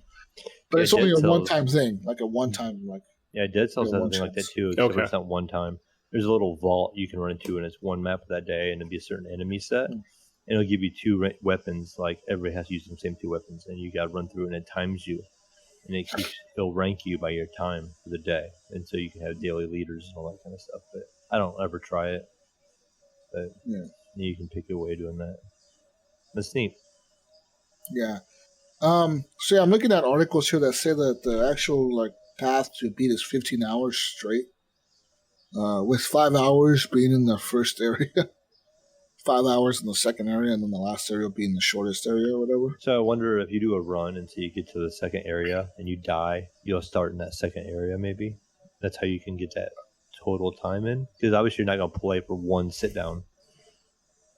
No, you start from the beginning, from the crash site. Yeah, so I guess you just have to leave it on, I guess. Yeah. I mean, that's what I'm saying. It's so shitty Yeah, that they did not rest mode. like a checkpoint system to that. Like, okay, you made it as far as this area. Now we're gonna like let you go baby mode, and like if you die, you start here or whatever. You know what I mean? Like, why didn't they do that? Give me a fucking baby mode here, guys. Come on. I think was it one of my favorite games out there is Dragon's Dogma. I don't know how long it was after, but they did add a easy mode, right? And that game was fucking hard still, but still it was like, yeah, don't make me cry here. Give me something a little easier. Yeah, it's a really cool game. There's a lot of alien tech in there, like Doom. Weird looking effects that go on and holograms and shit, and like there's like this weird black floating orb that floats in like the middle of like this ring, and it reminds me of that fucking movie Event Horizon for some reason. Remember Event Horizon? Where like there's like that black floating orb where like it's making everyone go fucking crazy or whatever. That's the thing that's making everyone go crazy and lose their shit. Yeah. That's kind of what's in this game. There's like this floating orb in the middle of like this thing. And like it's just there. Like it doesn't do anything. So it's just like you hear like weird voices and shit coming out of it. Like Fifth Element? No, like Event Horizon, like some creepy shit, like Event Horizon type, like horror shit, like you hear like people calling your name and shit out of this orb, but like you shoot at it, nothing happens. It's just fucking floating there. It's just there. And like when you die, like you die, and like sometimes you die, and like instead of showing the crash site, it'll just like show like a splash screen real quick, like a 1-2 second like thing that pops up, and then like you wake up and you're back on the ground next to the ship. And like sometimes it'll show that orb, and it'll just show the orb floating in the middle, like how you just saw it like 5 seconds ago, and you're like, what the fuck does that mean? What? Why am I seeing the orb when I die? Or sometimes, Mayo, you see the astronaut. oh, Like creepy. He's just standing there, like standing there in the dark, just staring at you, just looking at like some creepy astronaut, not like some cool astronaut male. I'm talking some creepy looking motherfucker just standing there in the dark, staring at you with like you can't see his face, you just see the astronaut helmet. mm-hmm. Just looking at you, know he's looking at you, man. He's like, oh, I'm gonna kill you. Like the mystery of who's in there, kind of thing. Yeah, who the fuck is in the actual who? Reminds me of some Doctor Who stuff, kind of like there's shit, episodes man. where they do like a creepy astronaut. You're trying to figure out who it is the whole time. Who's the astronaut? Yeah, who's in that suit? I mean, there's some real creepy shit. That's the creepy part of the game on that. And also, like, a pro tip I can get to you guys. If you're in that first area, the first biome, you can always go back to your main ship, like the crashed spaceship. You can actually go into it, and you can sleep on the bunk that's in there and heal yourself up all the way. It'll give you maximum health and everything. And that's a tip that I give you before fighting the big boss, which is I'm going to do next time is I'm going to go back there and I'm going to heal myself all the way up and then go fight that big motherfucker, son of a bitch, fucking stupid-ass alien motherfucker. Fuck that guy. But yeah, other than that, this game's incredible. Real good use of the haptic controller, like when you're crashing, when the scene opens and there's thunder and there's rain, even when there's rain, like as you're walking and there's rain in the map, you can feel the raindrops in the controller. It's really bizarre. Like I don't know how they do it, but like the vibrations in the controller, it feels like it's raining on your hands. Like it's kind of hard to explain. You know what I mean? I heard this was the best utilization of the haptic feedback so far of any game. Yeah, it's really fucking good, man. Like I said, you got that half pull and that like extra pull for like that super fire mode or whatever, that alternate fire mode on your weapon. You got like some real cool shit going on here with the controller, with the haptic feedback and all that. It's really, like I said, the raindrops. Like that's the one thing I noticed is the raindrops. And, you got the 3D surround sound on. You hear it really good. But the raindrops are also coming in, and it's like you feel them on your controller. It's just like rain. It's raining on my hands, man. It's raining. It's raining on my hands. Wet hands. I'm just glad I don't do drugs. Because if I would have smoked weed and saw that alien, I'd be creeped the fuck out forever, dude. I'd be like, wouldn't be able to sleep and shit, man. That alien was creepy, dude. That's the creepiest. Not the alien, the astronaut. The astronaut was the creepiest. He's creepier than the aliens. That motherfucker, creepy ass astronaut looking motherfucker. And what's creepier is the chick said he's following her. She's like, I see him everywhere I go. He's following me, but what does it mean? You gotta go, fuck. And then you hear the footsteps upstairs, and you're like, what the fuck is upstairs? Is the astronaut upstairs? Then you go upstairs and you're like, is anyone here? It's that fear of the unknown of what's up there. Yeah. No, because the first time you walk into the house, Gunny, if you look at the staircase and you look up, it's nothing but pitch black. Like, I'm talking, like, pitch black, you can't go up there. And you go down the hallway and around the corner, and it's pitch black. But then when you hear the footsteps, you look down the hallway, and it's not pitch black anymore. There's, like, a kitchen down the hallway and, like, a door you can open. But I went upstairs instead of going down the hallway. What if I go down the hallway instead of up the stairs next time? Okay, now you're painting that picture of, now I can see PT. Okay, yeah, I see it now. Trippy, man. Like, that shit was trippy, bro. It was like, what the fuck am I doing? What's going on? But yeah, this is for the hardcores, man. Like I said, you know, like, there's something about it. You die a lot. I've died a lot. Like I said, I'm on like my 6th run now. But there's something really cool about this game that just like tells you, like, just try again. Just keep going. Just that roguelike element, yeah, it keeps you going. More and more. Just maybe this time you'll do a little bit better, right? Just maybe you'll do a little bit better this time. The one shitty part, like I said, is no like checkpoints. So that's kind of the tough part there. But other than that, Gunny, I haven't played much else really. I beat, like I said, I beat Spider-Man last week. The other game that I guess I played this week a lot of was Second Extinction. Okay, I played maybe 10 minutes of it on the Xbox PC Game Pass. I didn't play it on the console. Yeah, I played it on the PC as well on the Game Pass. And I'm loving this game. This game is fucking dope. It's sort of like you're like this fucking crew, whatever. I forget what they're called. Like, they're called something. But you drop out of the spaceship or whatever into the fucking planet, and you have like a mission to go do something, and you kill all the fucking dinosaurs. And then you extract at the end. I'm really fucking liking the game. It reminds me a lot of, who was I playing with? Leahy. He said it reminds him of Deep Rock Galactic, and I could see some of that influence on the game. Yeah, I can see a little bit of that. But I didn't play it co-op, so I didn't see the full scope of it.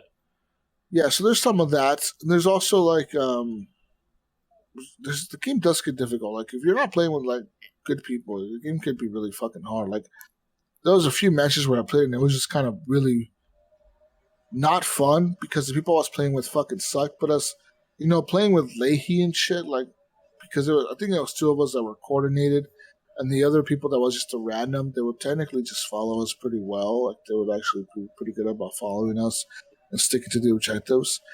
We actually did pretty good.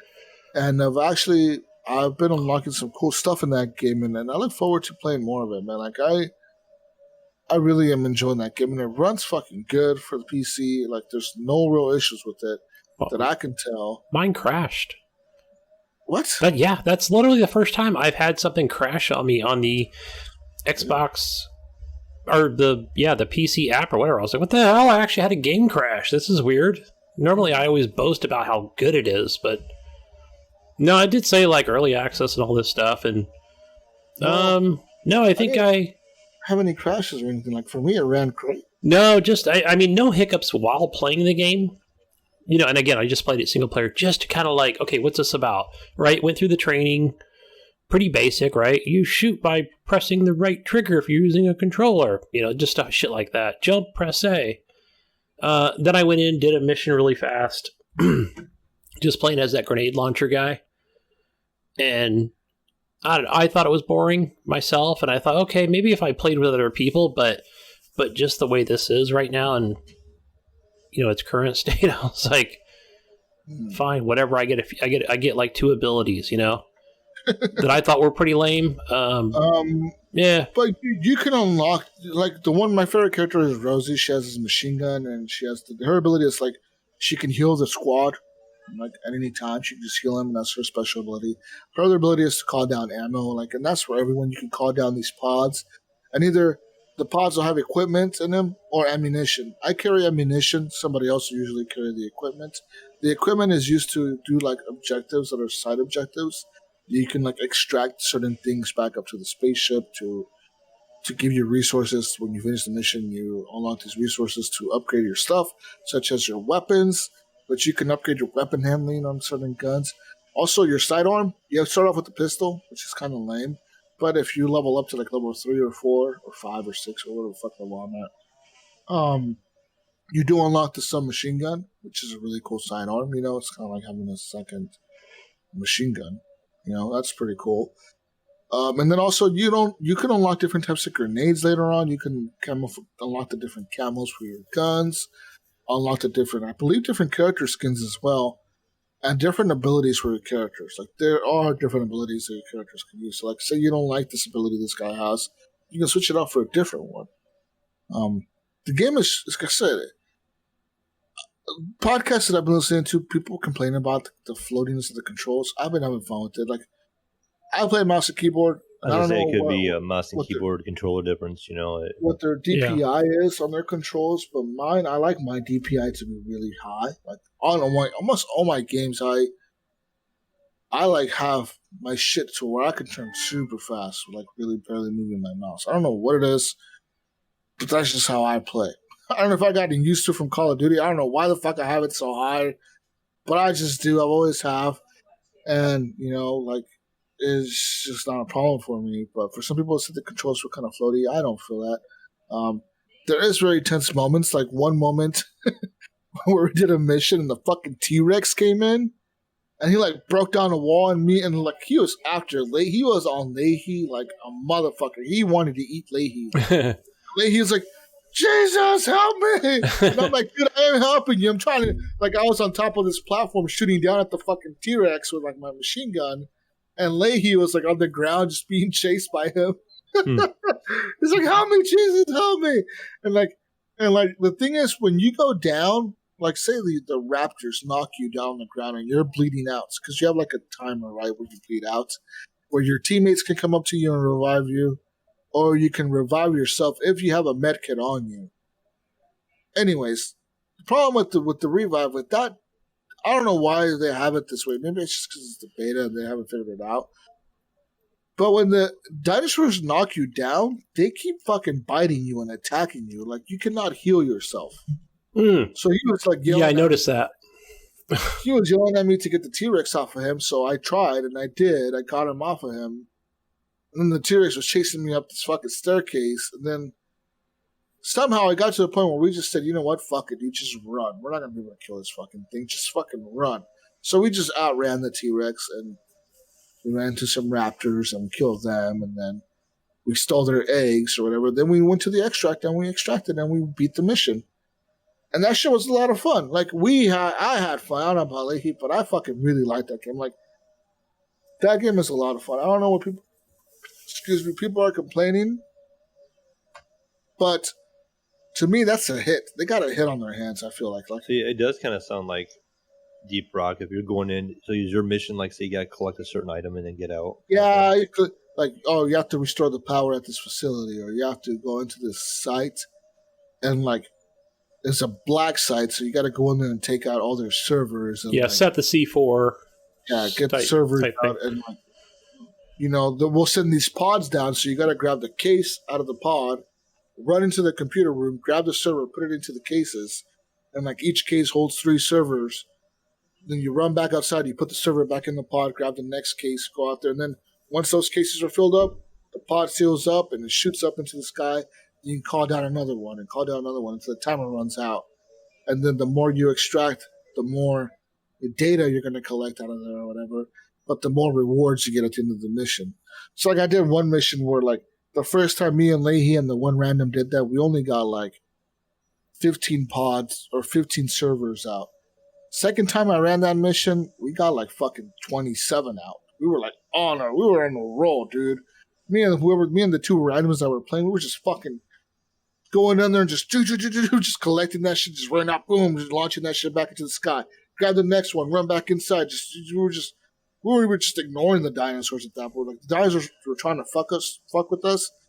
But like the one guy that was out there fighting the dinosaurs, he was really controlling, like doing really good crowd control on their asses. He was just fucking them up or keeping their attention off of us because we were in there just fucking doing work. And by the end of the mission, even like a character in the game was like, "Wow, you guys got a lot of servers out." And we're like, "Fuck yeah, we did."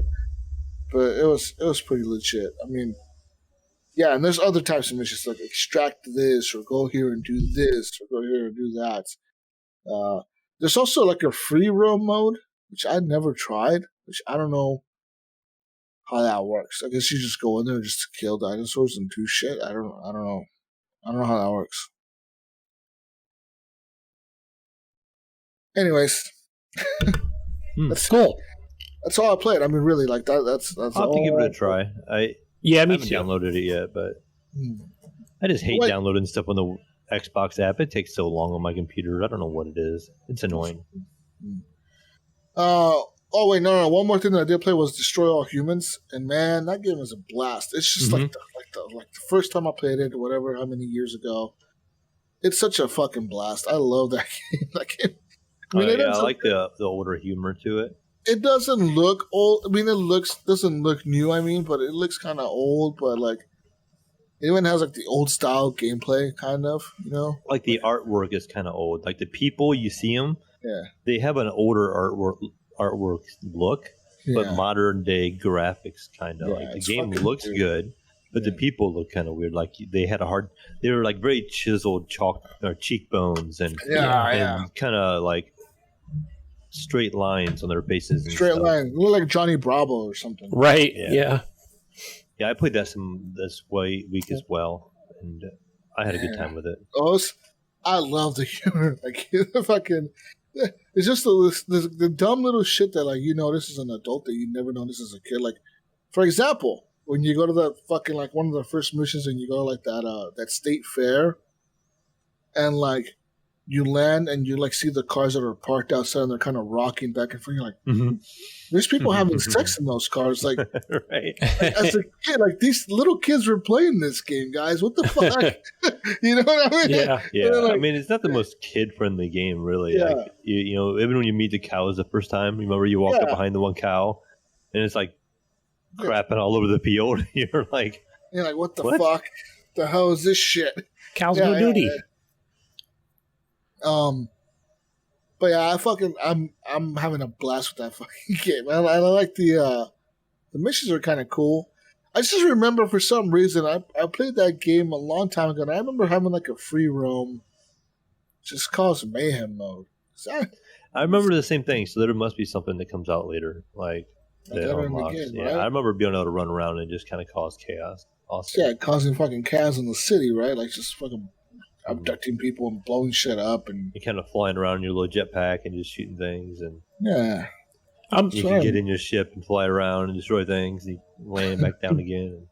I never played the original, but I did download it because it is on Game Pass, and I know when this game came out, like as a whatever, it's got an upgrade or whatever, and it came out as a release on some months ago, and I was like, okay, it doesn't look too exciting. So I'm glad it's on Game Pass so I can check it out. Me too. I almost picked this game up. I almost bought it when it was announced, they were making the remake. And then I waited for some reason. I think something else was coming out at the time. I'm glad I waited, yeah. And then I waited. Now it's on Game Pass. I'm like, yay, it's a win. So yeah, I played that, and I really had a lot of fun playing it. Like that it legit made me laugh. Some of the dumb shit the characters like. I just love the humor that is so like non-apologetic. Like nowadays, everything is so like, oh, we're sorry, we didn't mean to say that. It's a very. This game doesn't give a fuck. It's like fuck you, bitches. Like, and it tells you at the beginning. Yeah. Did you remember? It's like this game has been remade, like it's been redone. Yeah, but it's also the way it originally was. Like don't I don't remember if it says like it gives you some kind of warning. Yeah, I said like it might hurt your fragile of minds or modern minds or something like that. Oh yeah, like for like the modern people playing because of the old people playing didn't. It was normal. Yeah, for your modern brains, it may be a little bit too much or something like that. Yeah, it was something like that. Yeah, it was like a warning they throw at the beginning of the game. Yeah, it's like a little warning they throw. So before you go on a freaking Twitter rant, or something, right? Because the game, it's funny, dude. Like I said, they have a lot of humor, and then like one of the levels you take over as, I think it's like, isn't it Richard Nixon or something like that? Mm-hmm. Or I think it's Nixon. You take over, and you're giving like a speech at like a town hall or something. Like they're asking you questions like, "Well, what about these? What about these aliens or whatever?" And you can like blame the commies. Like, fuck the commies. It's all their fault. And they're like, yeah, America, fuck yeah, it was cheering for you and shit. It's pretty funny, man. Like, I love the humor in the fucking game. It's amazing. But, check out Destroy All Humans, people. I don't know if it's on Xbox Game Pass, but it should be. It is. It was on both. I played it on the Xbox, and I seen it on the PC one. So I was looking for something to play on my Xbox. I got it back the other day. And so I saw that on there, so I downloaded it and played it on my OLED. But yeah, it's a lot of fun. I mean, check it out. And but yeah, other than that, man, like that's all I really played this week. What about you guys? What do you got, Mayo? Oh well, yeah. Just continuing on, I played some, Destroy All Humans. Again, the game looked really good. Even though the remake on the OLED, it's good. I mean, it does have that old art style, like you were saying, but it plays smooth. It's a lot of fun, just kind of causing havoc and stuff like that. Another game I did play with Gunny a little bit. I jumped on some Outriders again this week, and I played with Gunny and Nico. Nico had sent me a message, kind of wanting some help to run through the campaign a little bit, and then I happened to see that Gunny was on, so I sent him a message through Discord, and the three of us kind of ran through some of the campaign together a little bit, and I kind of helped run them through it a little bit. I didn't gain anything out of it. Weapons wise or anything like that. Is just basically helping them guys get through the campaign, run a little bit higher difficulty and stuff like that. So I don't know how much it helped Gunny or whatever, but hopefully he's getting closer to the end game now. I think you getting close to end game with the Gunny. I have no idea, but at least now that we fought that boss, that now I'm getting legendaries. Okay, yeah. So yeah, we beat that one boss and dropped that one legendary, and then we made it to basically it's called the gate, is where I stopped playing with them guys. And you'll have about 7 more areas to travel to past that point. So yeah, but I would say for the people that I have been playing with, like was it last night? It was with General G's on Discord, who I've actually met local. Him and a buddy of his, we all played on Xbox, and we were going for World Tier 8. And yeah, that was tough, man. But yeah, level 23, 24, that's where I'm at right now. Yeah, getting there, because I think I was probably World Tier 9, going on World Tier 10 when I finished the game at level 30. So if that's kind of any indication of where you should be, probably is for your gear. You're probably going to be probably World Tier 7, World Tier 8 where you're at then at that point. And then like I said, once you hit level 30, you're going to probably be around World Tier 10. Yeah. Yeah, it's a slow grind, but again, all over the story, you're playing with different people in different missions and areas. But for me personally, should do is create another character and run with you guys around the same level. It would make it a lot easier, because with me, what it does is I took my level 30 in there. It drops basically like level 27 items for you guys. So I kind of get the same kind of level stuff. So I just pretty much disassemble it and turn it into scrap, get the resources. There is some mods I can unlock. You might find a weapon that has a mod that I don't own yet. So when I do disassemble it, I get that mod permanently for my other guns. I can add to it. So I mean, it is beneficial in that aspect, but that was about it, So we would have a few moments, I know, where we'd be running along and you guys get a whole bunch of new weapons and you guys had to go through your weapons, so we would just kind of pause. I just do the little emote and sit on the ground and wait for you guys to kind of catch up, and then we just kind of go on. Yeah. But it was still a really good time. It's a really fun game. The servers are still kind of tricky. Sometimes it's still kind of hard getting together. I found times where I had to close the game out and then relaunch the game if somebody leaves the party for it to continue to work right, which is kind of crazy, but yeah, and I think one of the most exciting things I think that I think we should do, Mayo, is do more expeditions. I think those would be a blast, and Jesus, I think, would really enjoy those. I would not enjoy that. Yeah, those are fucking fun. Those really, are run really through. hard. Yeah. Yeah, because that's in-game stuff, and that would be really hard for him to go in there as a new character and try and do it. We'll just see Jesus get wrecked. Leave him behind. Keep going, guys. Jesus wants to be the bunny killer, does he? He'll be the bunny killer. He'll be the sickly, twisted little animal killer. You get in as a new character in there, and we take you to an expedition. Are you going to kill more characters than Gunny? I'll do my best. You're not confident that you will? Well, he doesn't know, right? He's not going to say. He doesn't want to. He doesn't want to make any promises, make him look bad. Can't confirm nor deny those rumors. Using all that COD skills, COD zombies, all this stuff rushing at you. You don't think you're gonna hold your own? Maybe. I'll hold its hands behind its back, Jesus. I'll let you, Maybe. do your dirty work. He'll hold the alien down while you can shoot it. Not that that's an ability, but just out of yeah. He'll freeze it in place for you to shoot it. But those are fun. I thought those were a blast with was it Ryan and who else? Whoever we were playing with, and I thought, man, I really want to go back to those now. Was it Leahy? They are fun. I don't think Leahy's there yet, so you might have been. I know you played with my son the one time, and maybe it was with Brandon, and those were a lot of fun. I can't wait to go back to those. And Brink is also, I think, ran. Brink, that's who it was. Yeah, those were. I want to play them all the expeditions. And those are interesting because they're time based. You have a certain amount of time limit to get better items, and so if you fall into silver, you don't get as many items drop, and if you fall into bronze, and stuff like that. So you want to get through it as fast as possible. Some of them can take, I think, like the goal time would be like 20 minutes, 25 minutes. So like it's kind of a long run, and it'd be fun. Try to go there and you try and get the gold, and the faster you can do it, the better. I think rate. I never actually checked, but I'm pretty sure we hit gold on each and every one of them because even me at that lower level and Brink Brandon at the higher levels, like they were just wasting them. We were just, there was no like real stopping, trying to kill the last enemy here and it's taken forever. It was just laying waste all the way through.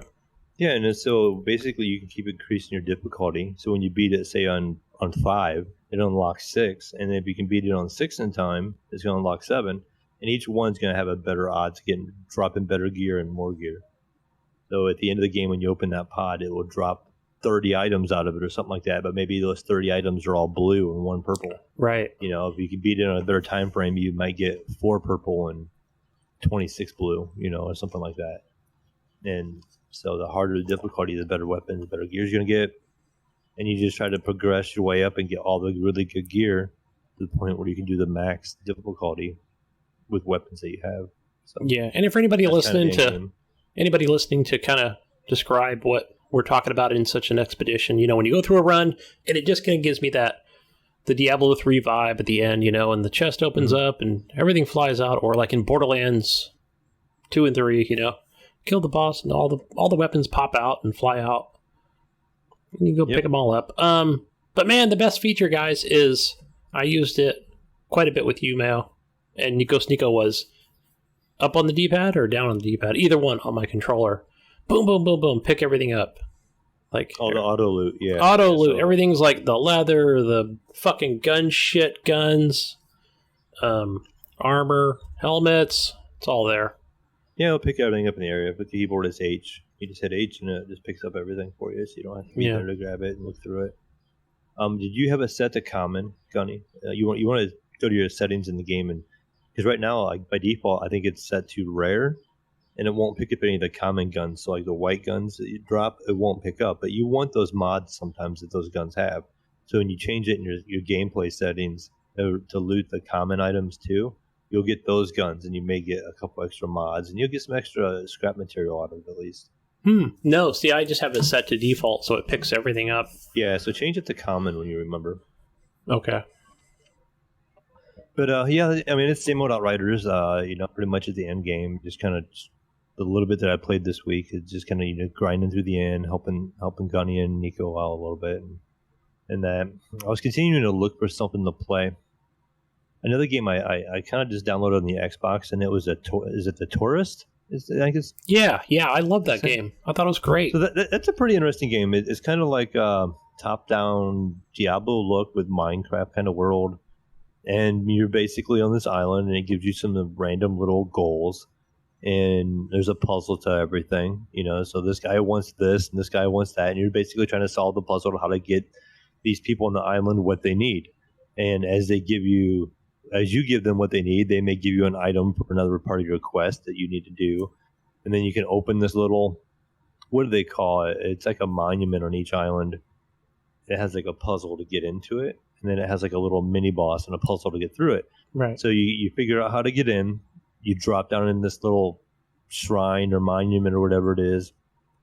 And it's almost like a little mini dungeon, but very small. It's only a couple little puzzles, so that's how far I've gotten.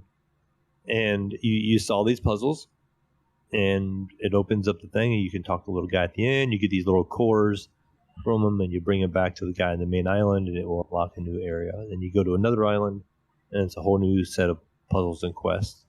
So it's a neat little game. Actually, the graphics are really good for being the art style that it is. Yeah, is it voxel? I don't even know. But they do neat lighting. It looks really good on the OLED because like in the one dungeon you run through, everything is dark and you can't see except for where the light's at, and the light kind of moves around and it looks real crisp and clean, and the effects are neat. Another one is where you scuba dive and you're underwater. The area looks really neat. It has a really neat water effect, and the audio sounds good and stuff. So it's actually a really fun game. It wasn't what I thought it was going to be. I thought it was just going to become more of a Minecraft kind of run around. Right. Yes, puzzles, but not like this. This is really, okay, you got to look at this. Okay. I don't know if you remember the dance party. Like, you have to figure out how to make this party better. And it has a party meter. Yeah, I had a problem with that. You got a little button, and you turn on the lights, and you got another button, you turn on the light. Then you got like a fog machine you got to turn on, and another fog machine to turn on. You got like the speakers to turn on. And then so when you do it, it gives you, I think, some kind of reward. Well, then there's a guy complaining about the music, about the party being too loud. And you got to figure out what his problem is. And there's a volleyball player that will not teach a tourist. You got to change your clothes, and so you got to figure out, okay, how do I change my clothes to get over there so this guy will teach me or let me play or something like that? So it unlocks a new thing. So it's just little things like that where you just got to kind of run around. The island's not real big, and you just kind of figure out what each guy's problem is and try to solve it one by one, and then you work your way to the end of the island and just kind of go on to the next one. So I'm not sure how many islands there is or anything like that, but it's a fun little game. Yeah, it's an innocent little game. I really like playing this game on my OLED. I don't know. It just looked visually pleasing for some reason, and just running back and forth was not a bore or whatever, because it's not like you're just running far or it takes too long or. It's not a big island, so it don't take you long to get across it or kind of figure out. None of the puzzles were overly difficult that I noticed. No, nothing I ran into has been too hard. Yeah, it almost gave me this just a teeny bit of a Zelda vibe in some way. Yeah, a little bit. A little bit, right? Where I'm like, oh, what am I going to unlock here? Where does this door take me?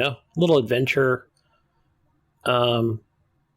Yeah, and there was a few things where I was just not sure what to do next, and especially when I ended up going to this remote island that was out in the middle of nowhere, and how maybe the light would shine onto a certain thing and to open another door. You know what I mean? It was like that. It was like, all right, let me go to YouTube, see what the hell I'm missing, Right, yeah. Some of the puzzles were, you got to think about it for a minute. Yeah.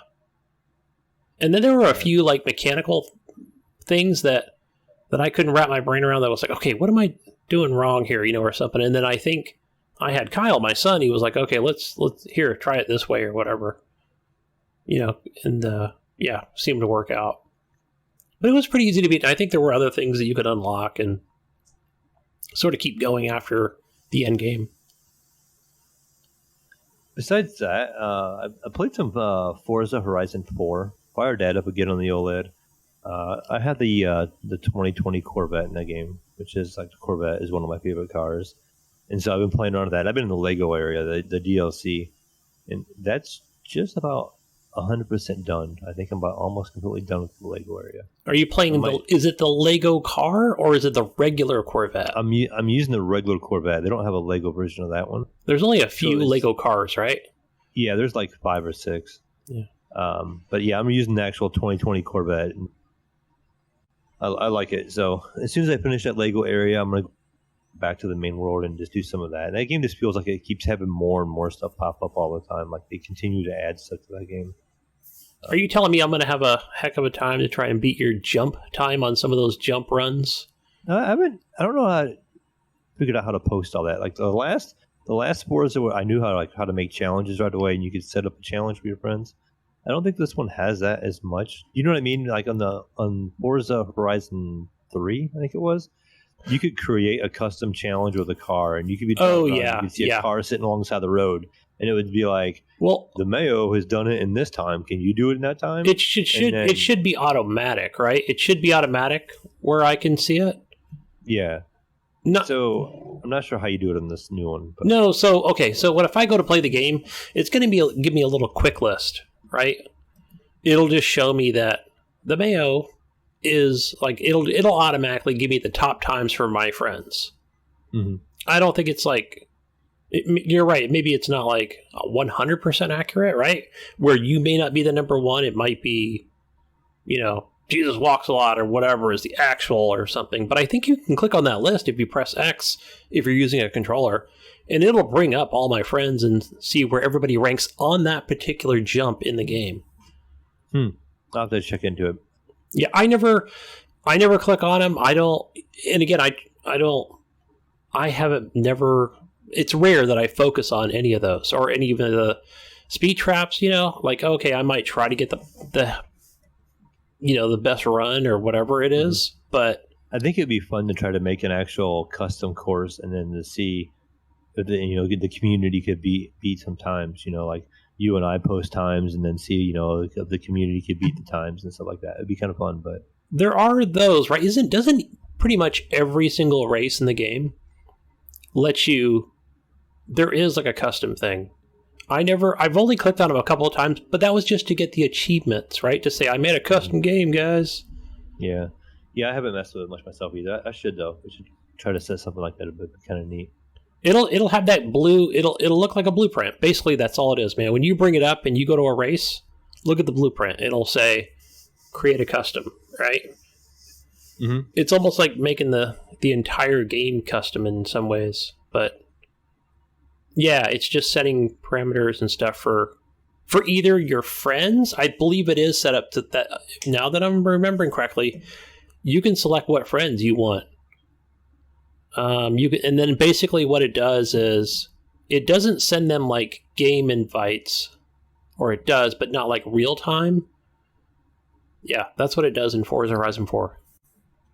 It's coming back to me now.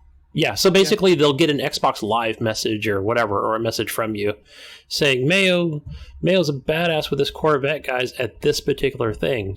Do you want to go do it? And then when next time they fire up the game or whatever, then they can go to that message and it'll take them to that spot.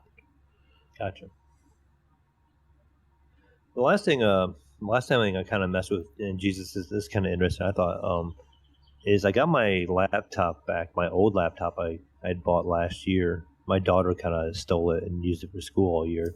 But it's a 2-in-1 touchscreen laptop. It kind of folds in half, becomes like a big tablet. And if you fold it the other way, it becomes a laptop. It's got like an i5 in it. It's got plenty of RAM and all this. And it has a little bit of built-in GPU.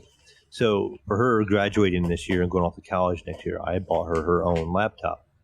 And so, of course, with, I guess, my blood in her, I guess you could say, she picks like this expensive Alienware laptop that she just had to have because it was white, which is kind of funny. But nice. I'm like, you really don't need all this for school.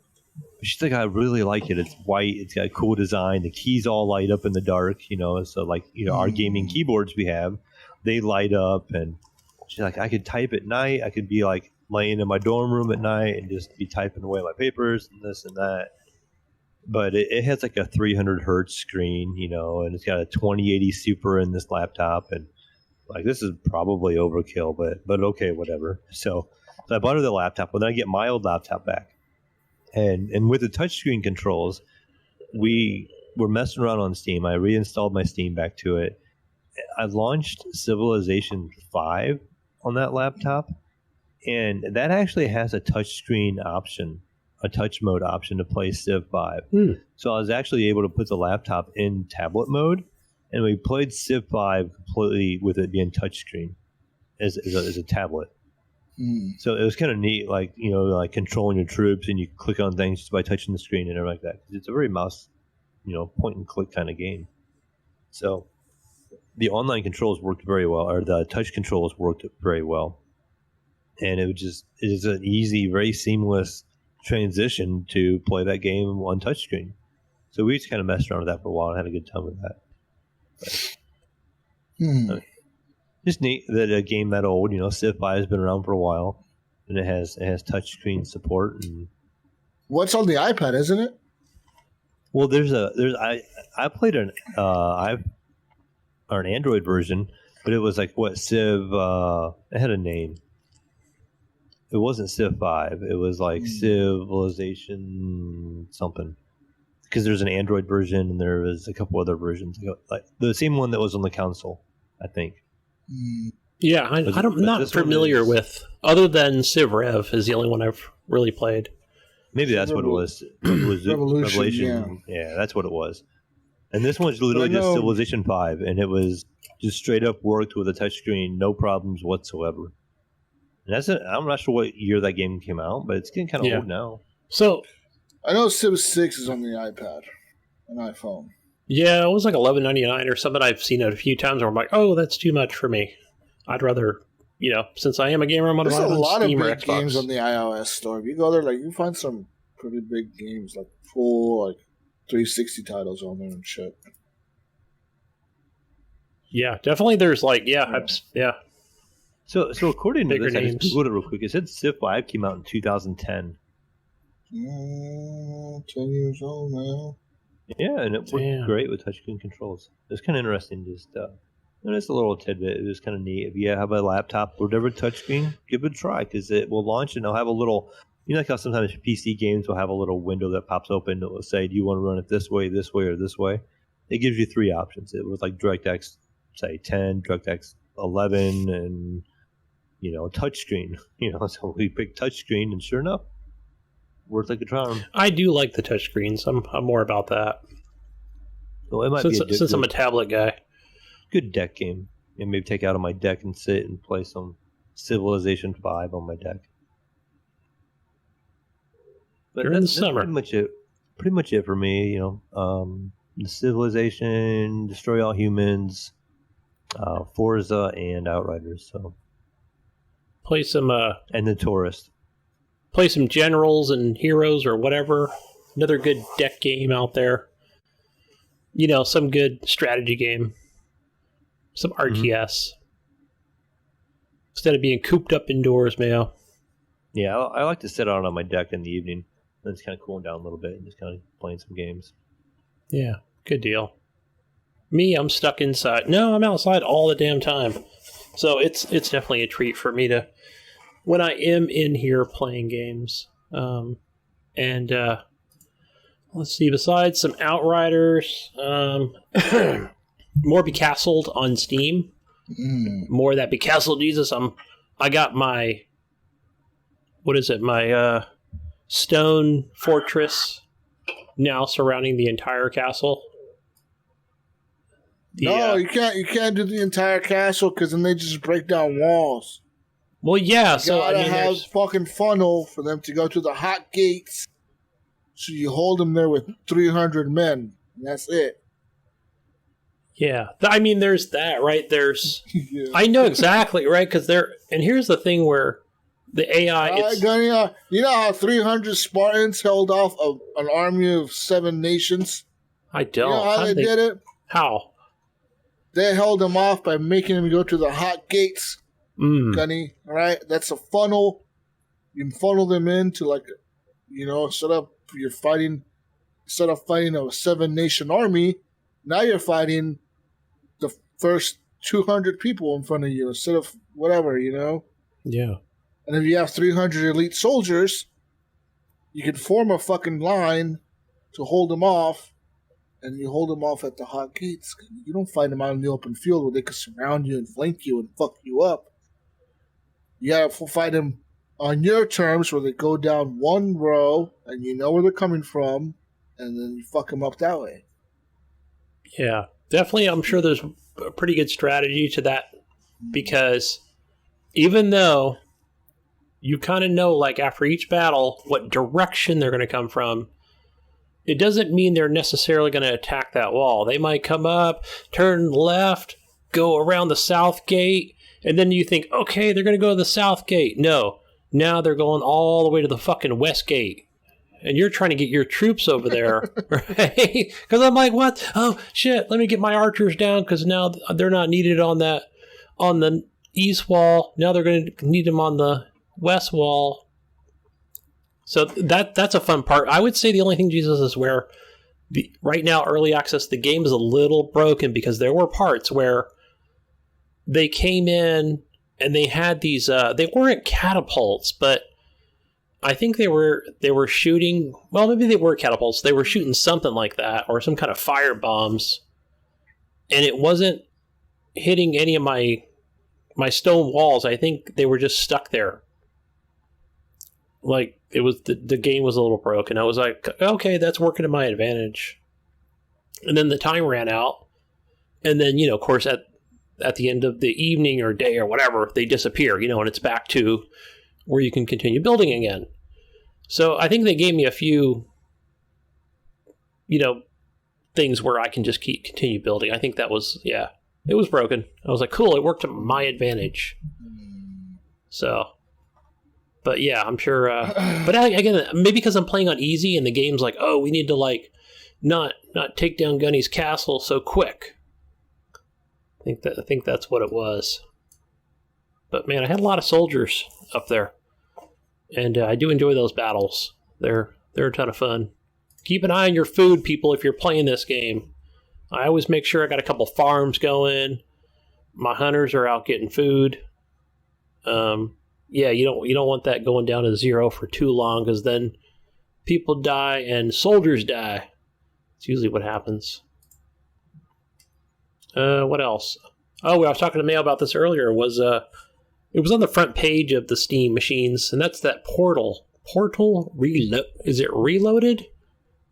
I think that's what it's called. It was like it was early on a Thursday kind of game, And I was like, oh shit, I think I played this on the Mayo account, but no, this is like a fan-based mod game.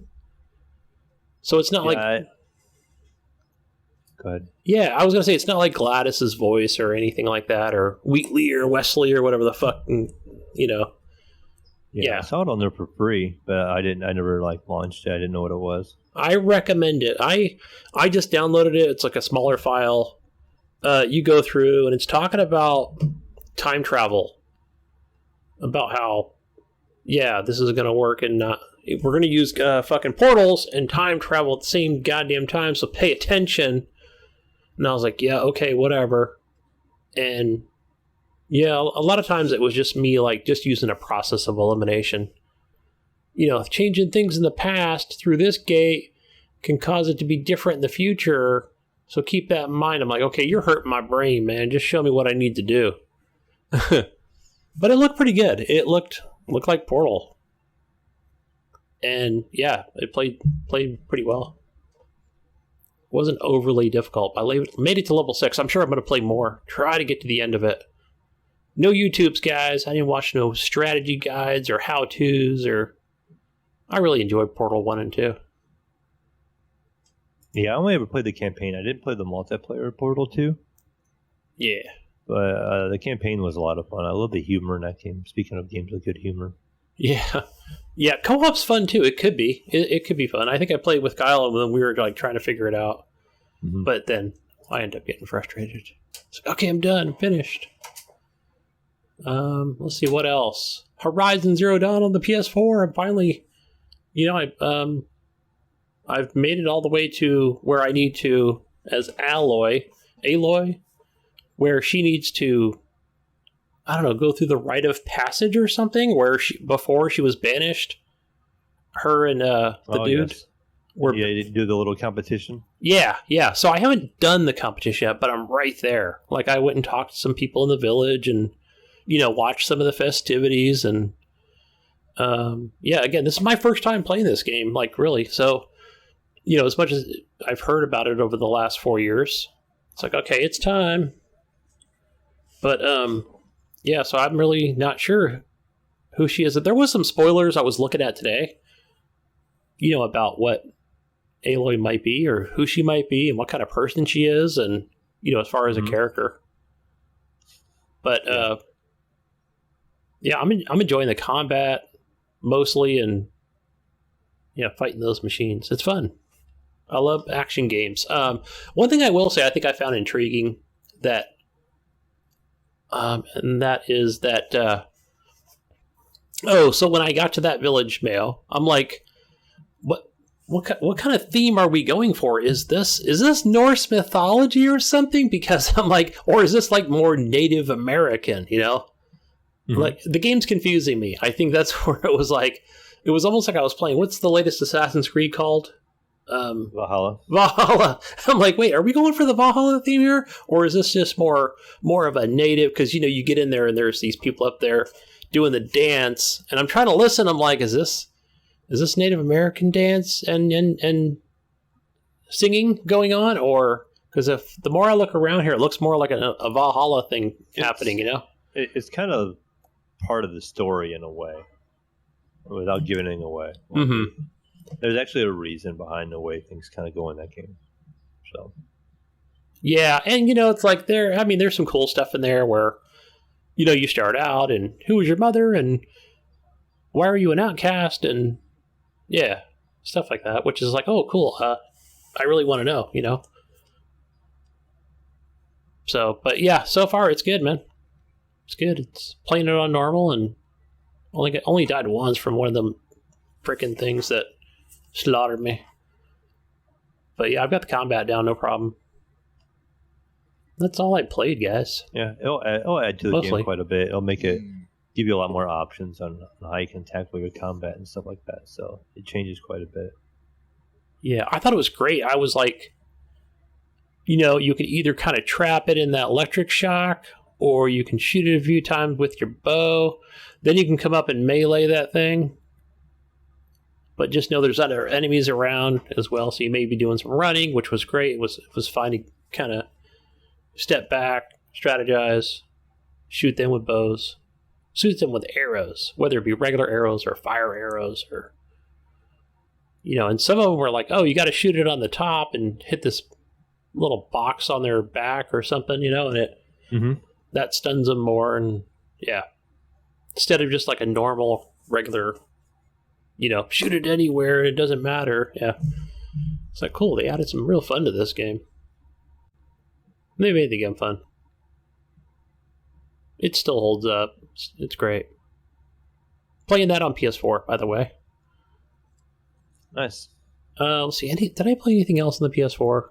No, I don't think I did. No, that was it on that one.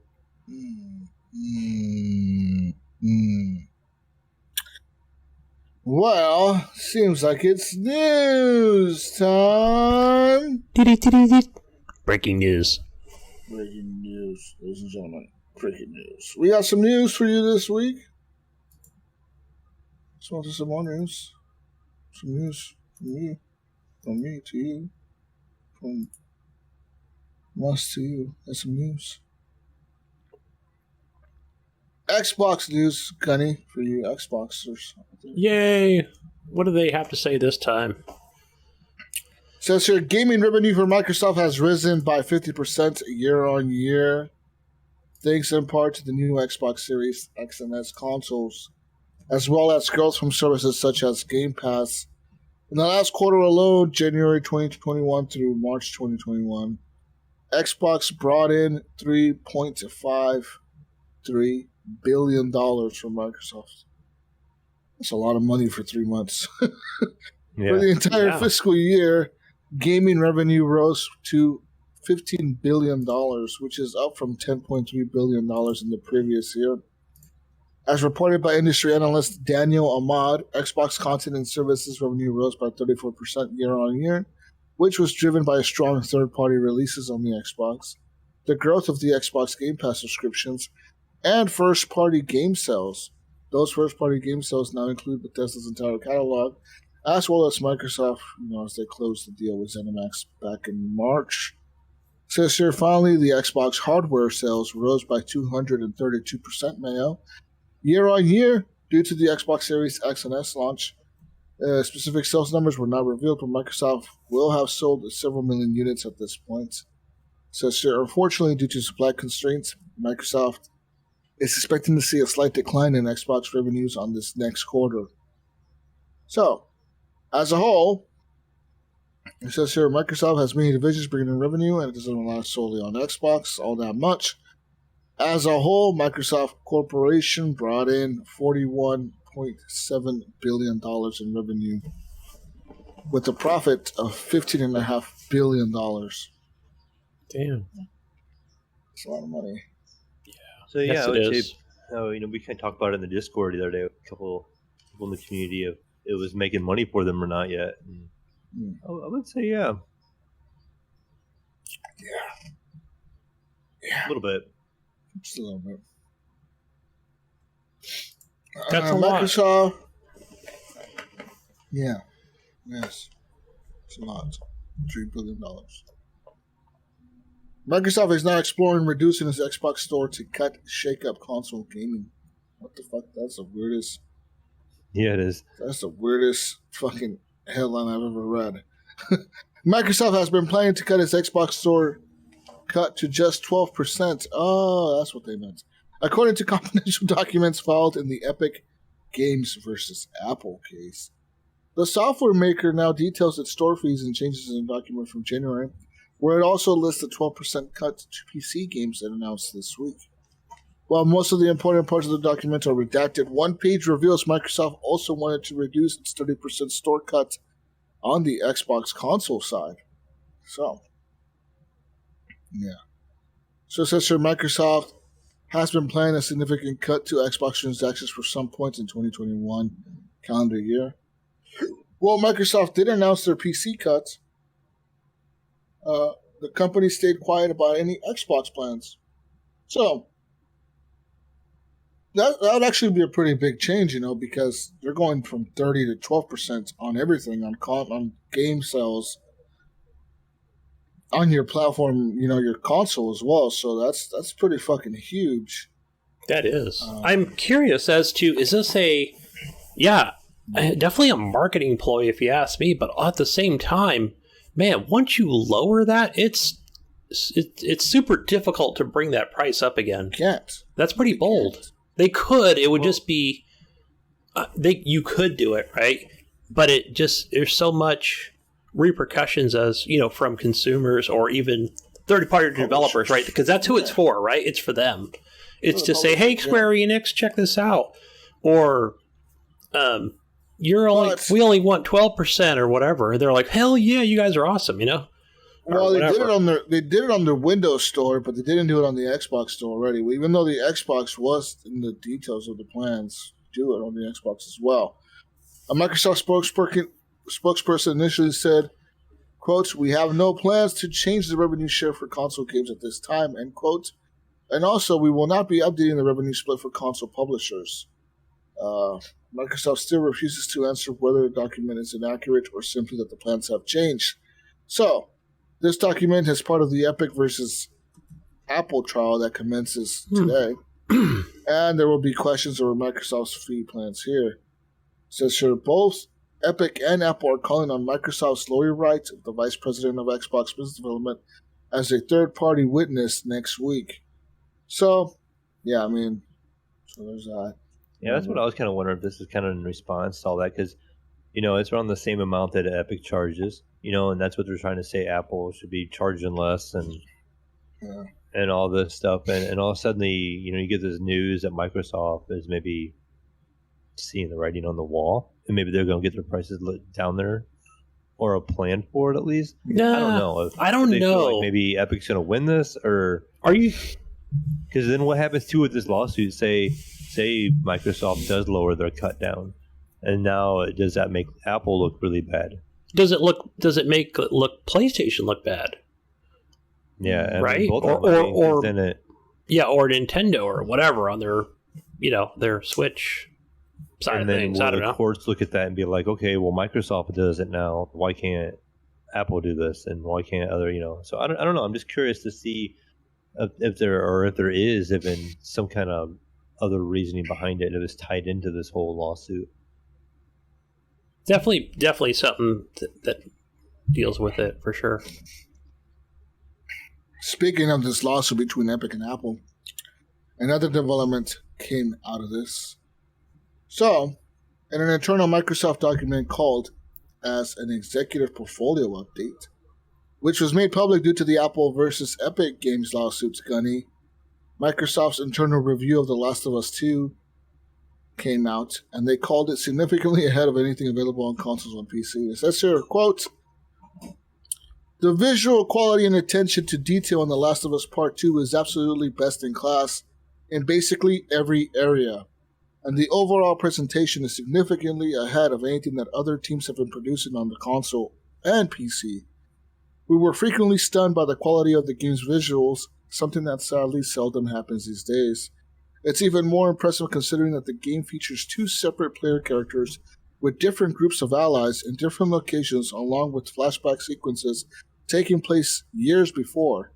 It features shockingly wide variety of environments, weather, and day and night cycles in locations ranging from Wyoming to California." So that's an excerpt from that review. You can read the whole review. There's a document out there with this. This was pretty much published as an internal review for the game for Microsoft. They pretty much, the people who saw this was like Phil Spencer and motherfuckers at Microsoft that make decisions on games. Yeah. But they pretty much praised the game, saying that like they've never seen anything like it. They were really impressed by the visuals and just the amount of detail the game had. Which we've said before, Naughty Dog knocks it out of the fucking park. When they go into detail, like we were saying last week, with Uncharted. They did some crazy shit with Uncharted. They did some crazy stuff with The Last of Us too, like the details are really in there, the way the characters move, the way they interact with the environment, the way the environment interacts with the zombies, with the other characters, with the people. I mean, that game was fucking cool, dude. So, yeah. Yeah, Gunny. Huh? Maybe they could take some fucking notes and make Halo, whatever the fuck the new piece of shit Halo game is called. It's called Infinite, man. Oh, sorry, your Halo Damn Infinite delayed trash. Craig the Brute, Fucking Craig the Brute. All right, maybe they could make that a little bit better. Maybe Valve could make a better fucking Half-Life, Mayo, huh? Maybe, huh? Or Half-Life, or a new Half-Life 4. Right. Or, yeah. What are they going to say? Did we lose Gunny? No, I'm here. Is my mic muted? Oh. Yes. Oh. No, it's not. What did you say? You just stopped. Didn't I just say Half-Life 4? I don't know. Is there a Half-Life 3? Oh, I thought you said 4. Like, I thought you were reaching like something. I was like, what are you talking about? No, it'll be Half-Life 3 would be the next one. Speaking of no privacy, Riot Games is an effort to tackle an abusive behavior with toxic players like Mayo. Mm-hmm. Riot Games is now updating its privacy notice next month that it will be using new tools to scale back toxicity. The primary game to use these abilities, which can record in-game voice chat when a report is filed in Valorant. Well, it will raise some privacy and security questions, which is very likely. And people will not agree with this decision and care about their privacy can just switch to voice chat platforms like Discord, Overtone, or such other applications. It says here, the audio data will be stored to be used when players report those engaging in abusive or disruptive behavior. The info will then be checked. If anything violates Riot Games' terms of service or other policies, it will be made available to those violating players. If any violation is found, and then deleted after if it's not needed. So yeah, there you go. So good luck, motherfucker. You're gonna be recording your fucking voices now and banning you from saying shit. Anyways. Tencent's going to have all of our conversations now. Jesus. Mm-hmm. They already do. Right. Anyways, let's move on here to some more news. More news. Oh, wow. Oculus Mayo. Oculus machine. Mm-hmm. They will sell you a Quest 2 without Facebook integration for an extra $400. That's all? That's all. Only? Yeah. Since when Oculus launched the Oculus Quest 2 at a record low price of $299 for the base 64 gig model and $399 for the 256 gigabyte model, many people suspected Oculus was losing money on the device and was subsidizing the loss with the introduction of mandatory Facebook account linking. These suspicions seem to have been confirmed with the launch of the Oculus Quest 2 business version for $799 US, which will feature the identical hardware specifications to the consumer 256 gigabyte version, available for $399. This $400 premium allows the device to be managed via enterprise software instead of with the linked Facebook account, and it will stop Oculus from sending your data to Facebook. The Quest 2 business version must be purchased from Oculus Business and also requires a yearly subscription of $180 US for the first year for added business services and support. So they're just making it like basically as an option, but it'll make it really expensive to take that option. Really, really, really, really expensive. Like so expensive, you're not going to want to do it. Yeah, like double the price expensive, and you got to pay $180 a year to use it. So, yeah, fuck you. Yeah. Yeah, they can have my information. They're already taking it anyways. You know. Yeah. Says here, Activision CEO Bobby Kotick will remain at the publisher for at least the next 2 years, but that role is about to come with a serious pay cut. Mayo, serious pay cut. According to Kotick's latest employment extension agreement with the SEC, the Activision boss has agreed to reduce his base salary by 50%, with his generous bonuses similarly halved. The agreement claims that these changes were made to bring Kotick's pay in line with company targets, stating that the new structure better reflects shareholder feedback, incorporates market best practices, and continues to directly connect pay to performance. So, indeed, Kotick's pay has become particularly contentious in recent years. Last month, an investment group slammed a pay package that would have seen the CEO receive almost $200 million in bonuses. A year earlier, that same group suggested a typical Activision employee would only make 1/3% of what Kotick earned. 1/3%. That's so low. So yeah. I mean, from these changes, Kotick's base salary has gone from $1,750,000 a year to only Mayo a measly $875,000 a year. Poor guy. Yeah, how's he gonna live? I mean, he might have to go to McDonald's once a week. Yeah, how's he gonna? Poor guy, right? How is he gonna afford that helicopter he takes everywhere? Right. God. I wonder if he has to pump his own gas in his helicopter. I wonder. If he pulls up and he tells me to put, like, just a random person. Like, he pulls up to the gas station and just yells at a random person pumping their own gas. Hey, go ahead and fill her up, please. I'll be like, what the fuck? What do you mean, guy? What are you talking about? Just go ahead, fill her up. How the fuck are you? Xbox Series X, Mayo. First person shooter, FPS. Frames per second boost. That's what I meant to say. It's now available to 97 games, Mayo. 97. 97. It's almost 100. Wow. Yeah. Oh, wow. Yeah. Wow. Like Gunny said, wow. Says here, Xbox Major Nelson noted on Twitter that many of the games are included in an Xbox Game Pass Ultimate subscription as either part of the Game Pass library or the EA Play collection. I did play. Oh. I did play State of Decay 2 earlier this week, and it was in 60 FPS. I was like, it felt weird. Didn't even feel right for some reason. I think I've been so used to 30 frames. So, sir, the added list of titles today on Monday include a full run of Traveler's Tales Lego adaptations for the Xbox One, the 2017 Rally Sim Dirt 4, Alien Isolation, remasters of Assassin's Creed 3 and Assassin's Creed Rogue, plus the 3 remasters in Assassin's Creed, the Ezio Collection. So, this FPS boost, Mayo, will increase the frame rate from 60 or 120 or 260 or 120 frames per second for all but 2 titles on the Xbox Series X, which are Steep and MotoGP 20. So fuck those games. But they do get an FPS boost to support them to 60 frames on the Xbox Series S.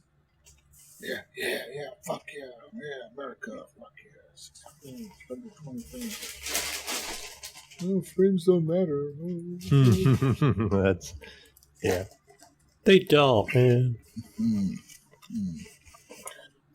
All right, let's talk about the French real quick. On my PC, a French citizen accused of phoning a false emergency at Ubisoft Montreal offices,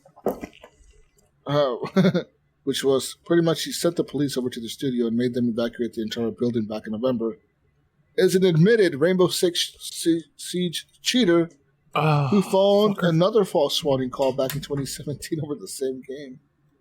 La Presse of Montreal, citing documents filed by Montreal police in French court, said Yanni, I cannot pronounce his last name, it's really fucking weird, Yanni O, has been banned from Siege, developed by Ubisoft Montreal, more than 80 times, Mayo. Okay? Only 80? Wow. And he has waged a 4-year campaign of harassment against the studio and other Siege players. Mr. Yanni, according to a criminal indictment in France, was also responsible for swatting the studio 2 more times in the next 2 months. Damn. Yanni, in a Snapchat conversation with La Presse, denied responsibility for the November 13th incident, but admitted to the 2017 swatting attempt against another Siege player. La Presse said Yanni, the day after January 6th swatting call was resolved without a police intervention, impersonated a Ubisoft Montreal staff in a call to a Ubisoft and attempted to get access to his banned account. Unable to do so, he then threatened to terrorize you to death. That's what the indictment says. Unless he was given all the keys to Rainbow Six Siege and all the access commands to ban people. Because he wants to ban people that are pissing him off on Siege. Yanni is alleged to have a grudge against a Rainbow Six Siege streamer from Sweden who has thousands of Twitch and YouTube subscribers. Yanni is also accused of hacking into the streamer's account in the weeks before November 13th hoax.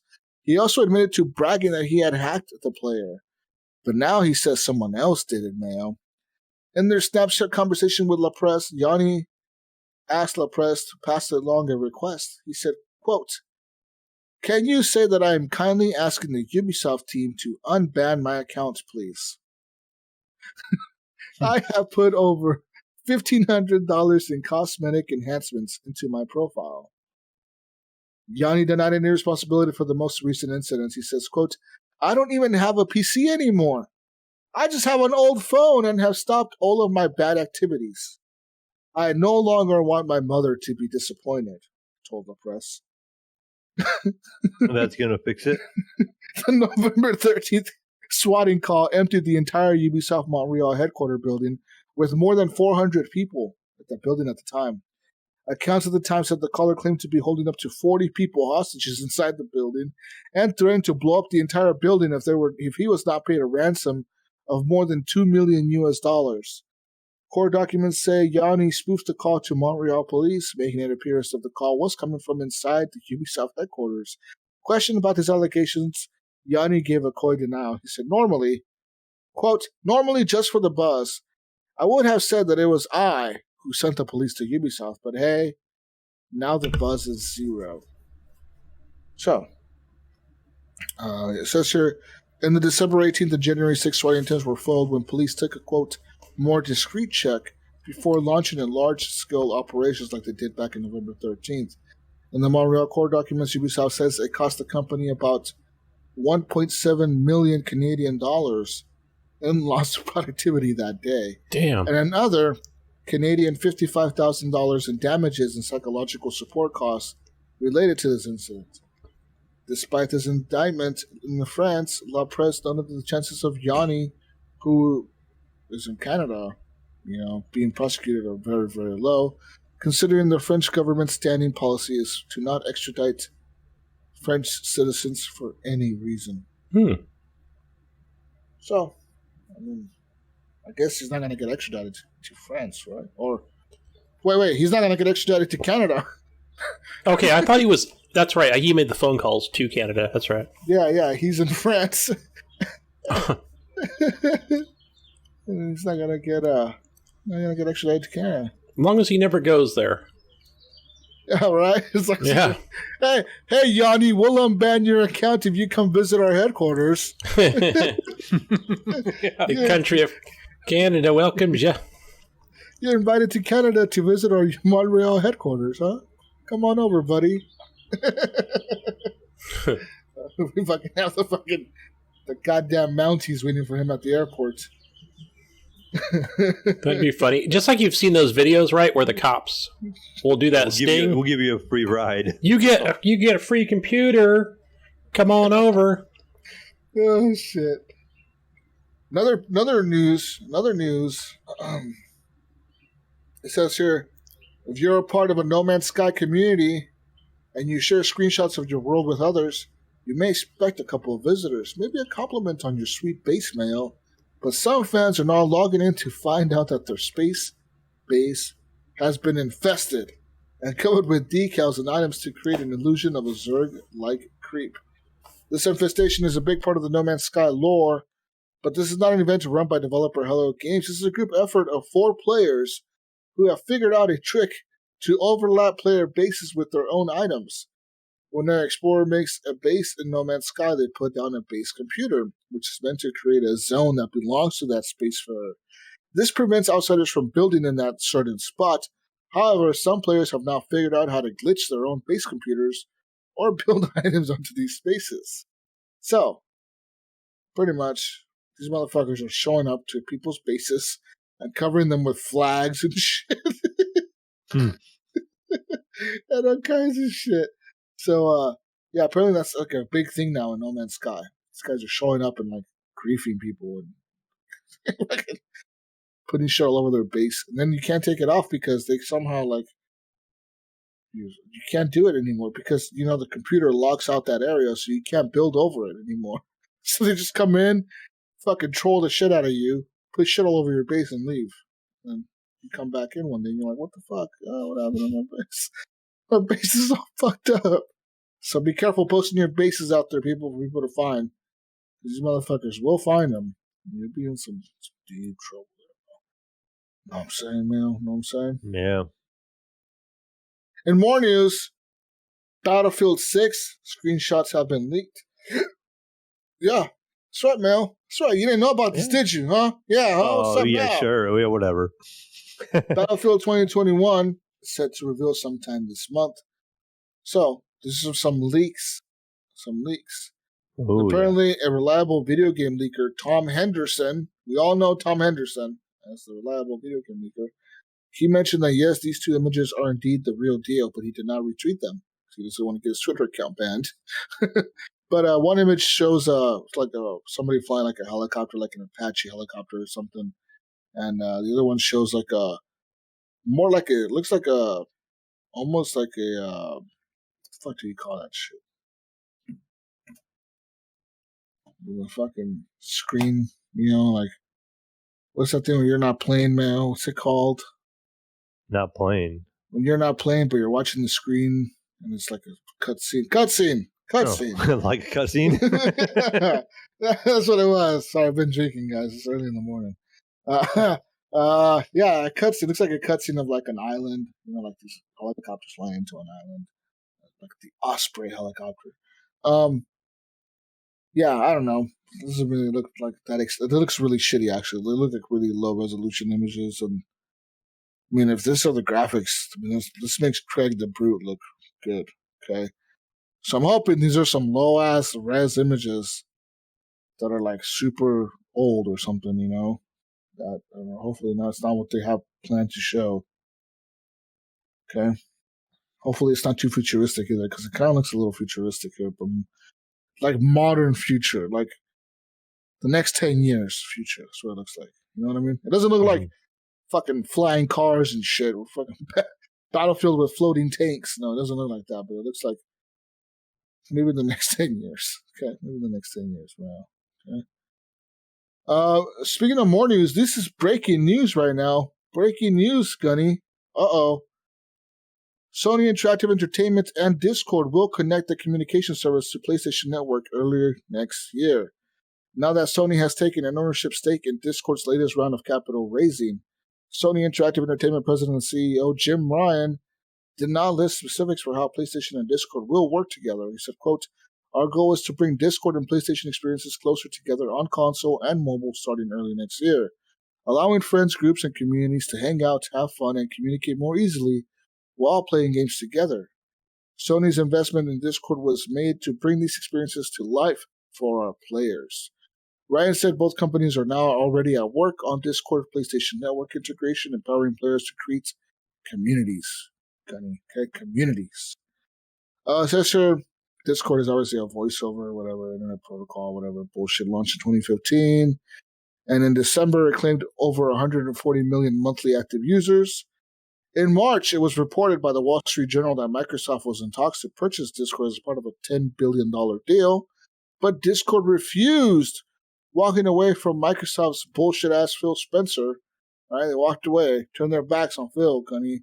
Right? They saw Phil's wiener on the desk, and they're like, "Not big enough, bro. I'm going for the bigger D." And they walked away.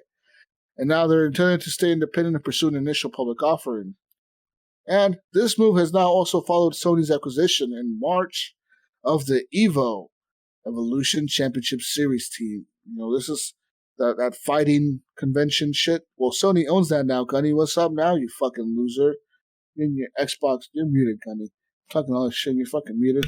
I wasn't talking. No, I was just making little comments. You're in your fucking loser. See, yeah, you don't got no EVO, huh? Fucking loser Xbox. Losers. I thought Expo had something Evo, not Evo related, but more, I don't know, gaming competition type crap. Anyway, so this is really like breaking news. This came out like maybe an hour ago. Yeah. Oh, I was going to say that it's going to be nice now to know that when I'm playing a PlayStation game, that people will actually know it in the Discord group or whatever. Because I know they've always been like, "Hey, look, we don't link our Facebook and we don't let."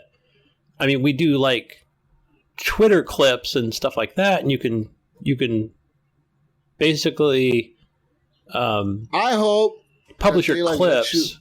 They'll let you actually chat with people on Discord. That would be dope. You know what I mean? Yeah, that would be cool. Not just the stupid Xbox. Like the Xbox integration with Discord is literally nothing. It's like you can see what I'm playing on my Xbox, and that's about it. I cannot see. Is there even a Discord app on the Xbox? I think no. Initially there was, and I think it was only in like some sort of beta program. I could be 100% wrong on that. I never tried it. Like, why not have an app that you could just launch and you could chat with people on the PC with all this crossplay and shit going on, you know? Yeah. But I bet it's like some bullshit where Microsoft's like, this was to protect our users. Yeah. That's got to be what it is. Or we don't want any lawsuits and some we gotta protect Gunny from getting harassed by the PC gamers. You fucking Xbox loser, bitch. Come on upstairs. Your mom's making me a sandwich. You gotta protect him from Mayo harassing him about his frame rates. Oh, you fucking loser. I got 130.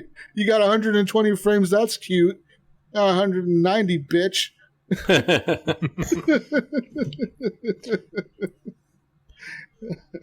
Yeah, it's got to be something that has to do with that. And yeah. I don't want the players harassed by the PC elitist. Right. Like fucking Brink coming in there talking about his 300 fucking hertz monitor. Hey, you loser bitch. I got 300 hertz, motherfucker. I can go to Microsoft and go, look what he wrote to me. Good crying. Where's mine? Where's my frames on my Xbox? Right? Yeah. Crying Uncle Phil. Please ban him. Please ban him. I can't ban him. He's on Steam. Fuck. Why are we playing with people like this? Hashtag triggered. Oh, yeah. But I'm sure there's a way, Jesus. I'm sure there's something that can be used in the way of like how, because just like any user on Xbox or PlayStation, right? We all have our phones, and on phones we have our Discords. I don't know, accepting game invites I know that could all be done on a console, but just maybe something that could be integrated in some way. Even if it doesn't have to do with voice chat. Like, I know we do that with Steam, right, Mayo? With Discord, you can go, here, take this invite. Accept it here,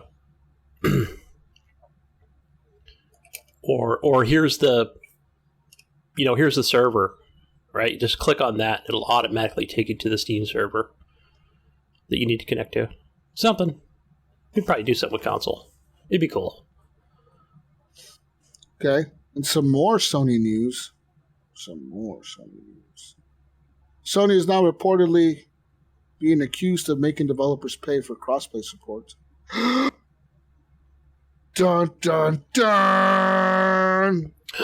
And this confidential leaked image, there's an example of how Sony's payment system works. During 1 month of a release of the total revenue equals to $1 million, and Sony makes about 90% of the total profits. Over the competitors' 95% of the gameplay share, the developers are not charged for crossplay. And the second month, if the game makes the same amount of money and has the same percentage of gameplay share, but Sony only makes 60% of the shared revenue. Then here says Sony subtracts its revenue share from its overall game share and then multiplies that amount by 15%. So, in an example, it says here that you would have to pay Sony $52,000 to have crossplay. What? Microsoft's over here lowering their shit to 12% to third-party developers. And look what Sony's doing over here. What now, Jesus? Tell me. Huh? The fuck are you doing over there, Jim Ryan, or whatever, Jack Ryan, or whatever the fuck your name is? It says here that these images that were leaked, I don't know how these people got these images. It's probably hacked Sony or something. Oh, no, it's because of that Apple lawsuit. Oh, is it? Yeah. Oh, look at that. That fucking Apple lawsuit is making all this shit come out to light. Yeah, a little gold mine of information over there. Yeah, we should just be Thank you, data miners. The fucking documents over this fucking lawsuit, dude. Yeah. Also, apparently it says here another article that I have here, Gunny. It says here 44%, Gunny, 44% had their games delayed due to COVID, according to a game developer conference survey that was released this month. 44% of developers had their games delayed because of COVID. Yeah.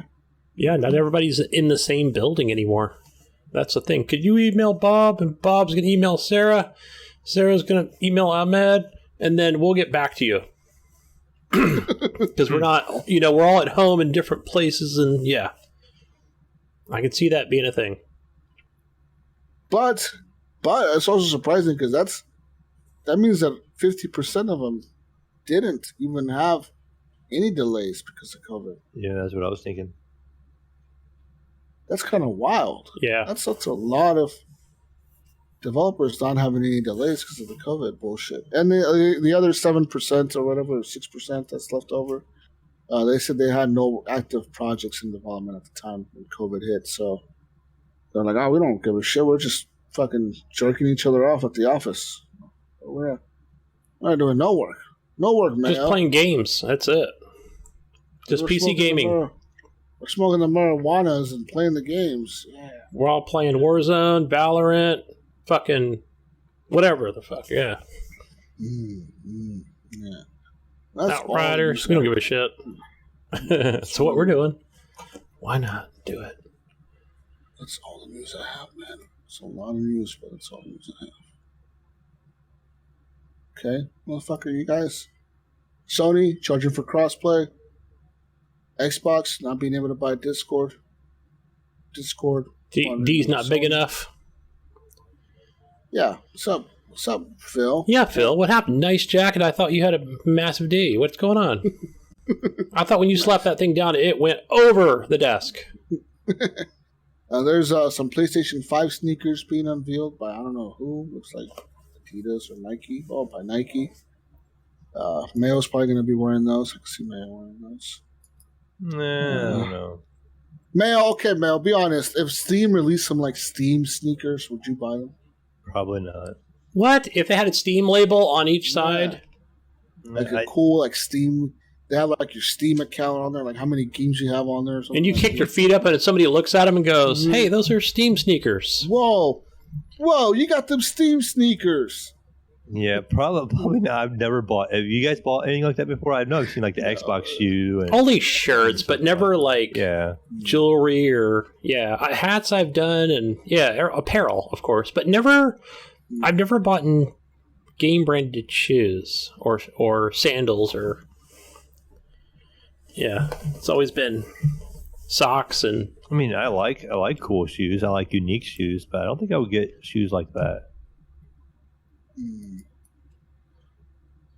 Like I like the shoes that like tie themselves and lace themselves automatically and stuff like. Have you seen those? Yeah, the Nike ones. Yeah, you just get the push button on the side. I almost bought a pair of those, and I didn't.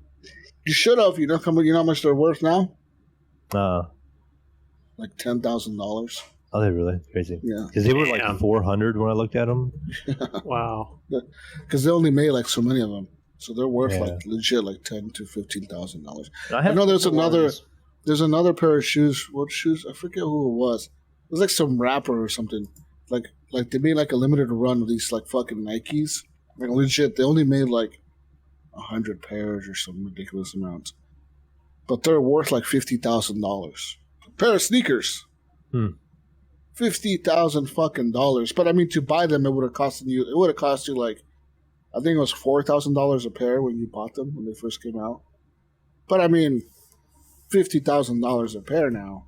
Well, that's a good investment there, Gunny, right? Yeah, it's better than Bitcoin. It's better than Bitcoin. God damn it! Better than the Doge. Yeah, better than the Doge. Dogecoin. Yeah, fucking Elon. This alien ass Elon. Oh, also, did you guys know there's more games coming to Game Pass?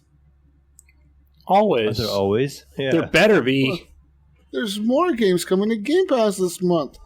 According to this new leak, or this new announcement, Uncharted 4 Reloaded is coming to the cloud. Plus console and PC, Mayo. Just cost $4. Reloaded. Also, to cloud, console, and the PC. Outlast 2 is coming. That's right. Also to the cloud, console, and the PC. Psychonauts is coming. And to the cloud and the console, Red Dead Online, Gunny. Nice. Red Dead Online is coming. If you want to play that Red Dead Online experience. Hell also, yeah. Steep is coming to the cloud and the console. And to the console and the PC, we got FIFA 21 or 20, 21, who knows.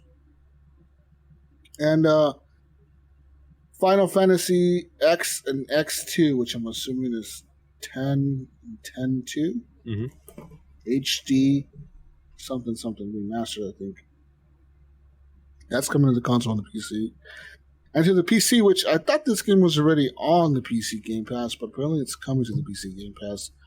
Remnant from the Ashes. Which I thought that was already in there.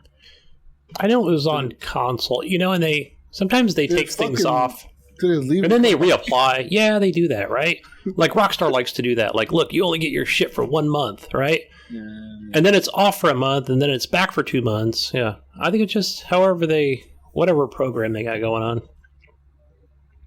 Yeah. Yeah. Also, if you are a Minecraft player, Mayo, I know you're a Minecraft player. In celebration of Star Wars Day on May 4th, which is tomorrow, Minecraft is giving away a free R2-D2 beanie. Oh, yeah, I saw that. Through the marketplace. be sure to jump in and claim that before May 6th. Also, what else? I logged in. Spotify Premium, Gunny. For new members only, you get 4 months of ad-free music through your Ultimate subscription. All you have to do is go to your rewards or Ultimate perks on your Game Pass Ultimate thing. And, nice. Sign up for a new premium account for Spotify. Yeah, that's a good deal. Everywhere lately. I use it all the time. Yeah. Last night, my kids were actually playing, and they were on Fortnite. And my daughter was playing on my Xbox, and my son was on the PC, and they were playing together. And he went to we were on the computer, I'm in my room watching them, and he went to the store, and they have a bundle where you can bundle Spotify with Fortnite, and it gives you like V-Bucks every month, and Spotify Premium, and all this together now, and a special skin. Wow. So like through Spotify. Skin? Wait. It's like a special, it isn't like a Spotify skin, but you get this unique skin, and this extra pickaxe, and you get like 1,000 coins every month with Spotify for the price of subscribing to Spotify Premium. And so that actually sounds pretty dope. I would actually sign up for that if they had something like that for like, I don't know, Call of Duty. Call of Duty. I don't know, something. Yeah, I would do it. And so basically you get like 1,000 coin every month, and you would get this special skin. Like, kind of like how they did the Galaxy skin. When I got my Galaxy phone, yeah, he got that limited edition Galaxy skin. Like that's the only way you could get it. It's just a skin that the only way you can get is through Spotify by buying the premium package. And I myself, I have Spotify through Hulu with Hulu. Like I have a package where it's bundled with Hulu. I get Spotify and Hulu together for the same payment. Nice. Yeah, I like Spotify. I listen to it quite a bit. And then I just had my wife log in, so you can only have one person at a time. I think there is like a family plan too of like $15. Yeah. What I typically do is like I just use the one person plan, the premium plan, and my kids all use my account, and they just download the music they want for offline. Right. And then you just listen to it offline. There you go. Have one person online at a time. Yeah. Nice. Works out. So yeah, definitely grab that. I did get the 3 months already from being a Xbox Ultimate member. So I don't know. I'm sure if there's... You said 4 months. I wonder... Yeah, maybe I should log out, give that perk to her, sign up with my email. I don't know. But save $40. But yeah, that's the reason I signed up for that Apple One subscription, because it gives me Apple Music, Apple TV, and Apple Arcade for like $14 a month or $15 a month. But I do prefer Spotify over Apple Music. I don't know why, but I do prefer Spotify. I really like Spotify more than Apple Music. Yeah, I did Apple for a little bit a couple years ago. Nah, it was okay until Spotify came along. It is a lot better for some reason. I think searching for music. For some reason, Spotify is just so much better. It's so much... I don't know. It's just easier to use, I think. And like, I don't know. Apple Music is fucking weird. Like, you know what I mean? Yeah. Some weird stuff. And I think that's why I use Overcast too as a podcast app versus their own app or whatever. It was garbage like 4 years ago. It's like they just made it worse and more complicated. It was like, fine, whatever. Screw you, Apple. Going to Overcast. Yeah, and I like how Overcast does it. They're like, hey, give us $4 or not. Or just keep using the free version, you know? Yeah. We're not going to fuck with you on that. So, yeah, it's always worked out pretty good.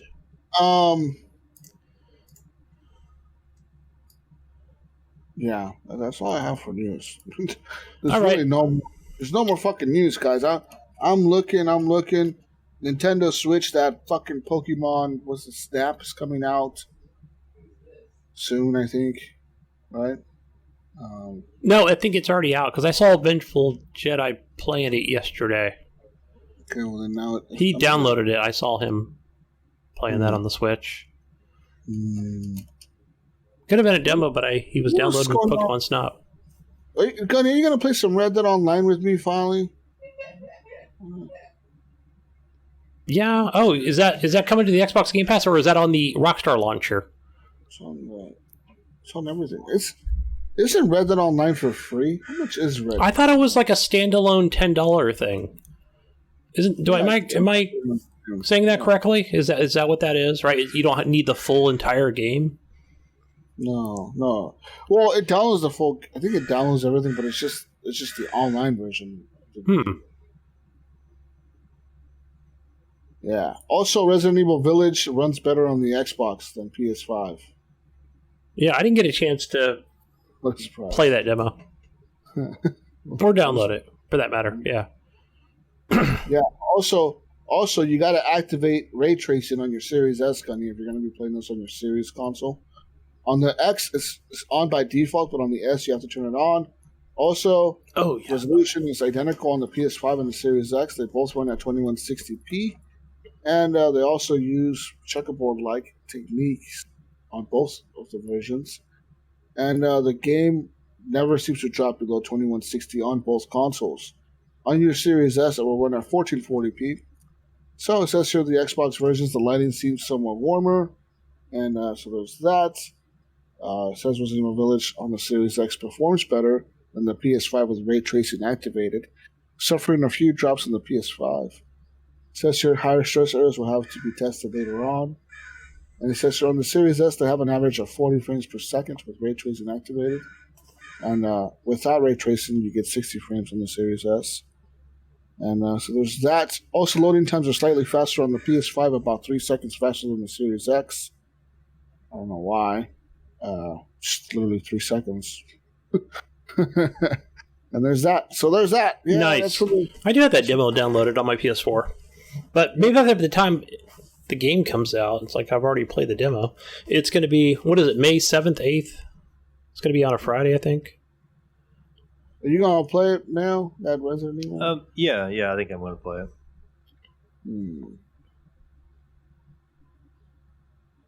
Yeah, I don't know, Jesus. I didn't buy the last one. So, Resident Evil 2 Remake, or whatever it was, it's really good. Really enjoyed that. Cool. But let's move on to the console corner here, guys. For your games for May, beginning of May, or all of May for the PlayStation Plus games, you do get Battlefield 5. Great game. And your second game is Stranded Deep. I don't think I've seen this Stranded Deep game. Is that raft game, maybe? It's like a raft game. Yeah, it looks like one. There's something on Steam, right? It's called a raft or something. It just kind of reminded me of that. And for you PlayStation 5 people out there, you do get Wreckfest, Drive Hard, and Die Last. Is that the PS5 version or the Hobo version? This is the PS... Well, I don't know, but it's just for PS5 owners. This might be an upgrade. Yeah. Who knows? So I know they were releasing a PS5 version of the game. So maybe that's it. Maybe that's why they call it Wreckfest Drive Hard, Die Last. This could be the special edition. It has like the haptic trigger feedback and all that bullshit on it. Yeah. Otherwise, it's just called Wreckfest on the other consoles. But yeah, this game is a lot of fun. Prepare for a lot of laughs. Mm-hmm. It's Drive Hard, Die Fast. Is that what it says? Yeah. Die Last. Oh, okay. Die Last, like last place, maybe? I don't know. Okay. I don't know if you really... Well, I guess that you do ragdoll into walls and stuff when you fall out of your lazy boy. When you're racing those or some tractors. You can drive tractors, Ohio style. Mm-hmm. That's right. There is a Mayo mode in this game. Yeah, Mayo mode. No, it's not a tractor, right? It's more of a lawnmower, but anyway. But moving on, guys, over to your Xbox games for gold for the beginning part of May. You do get, how do you say it? Armello? Armello? Or Armello? Armello? And your second game is Lego Batman.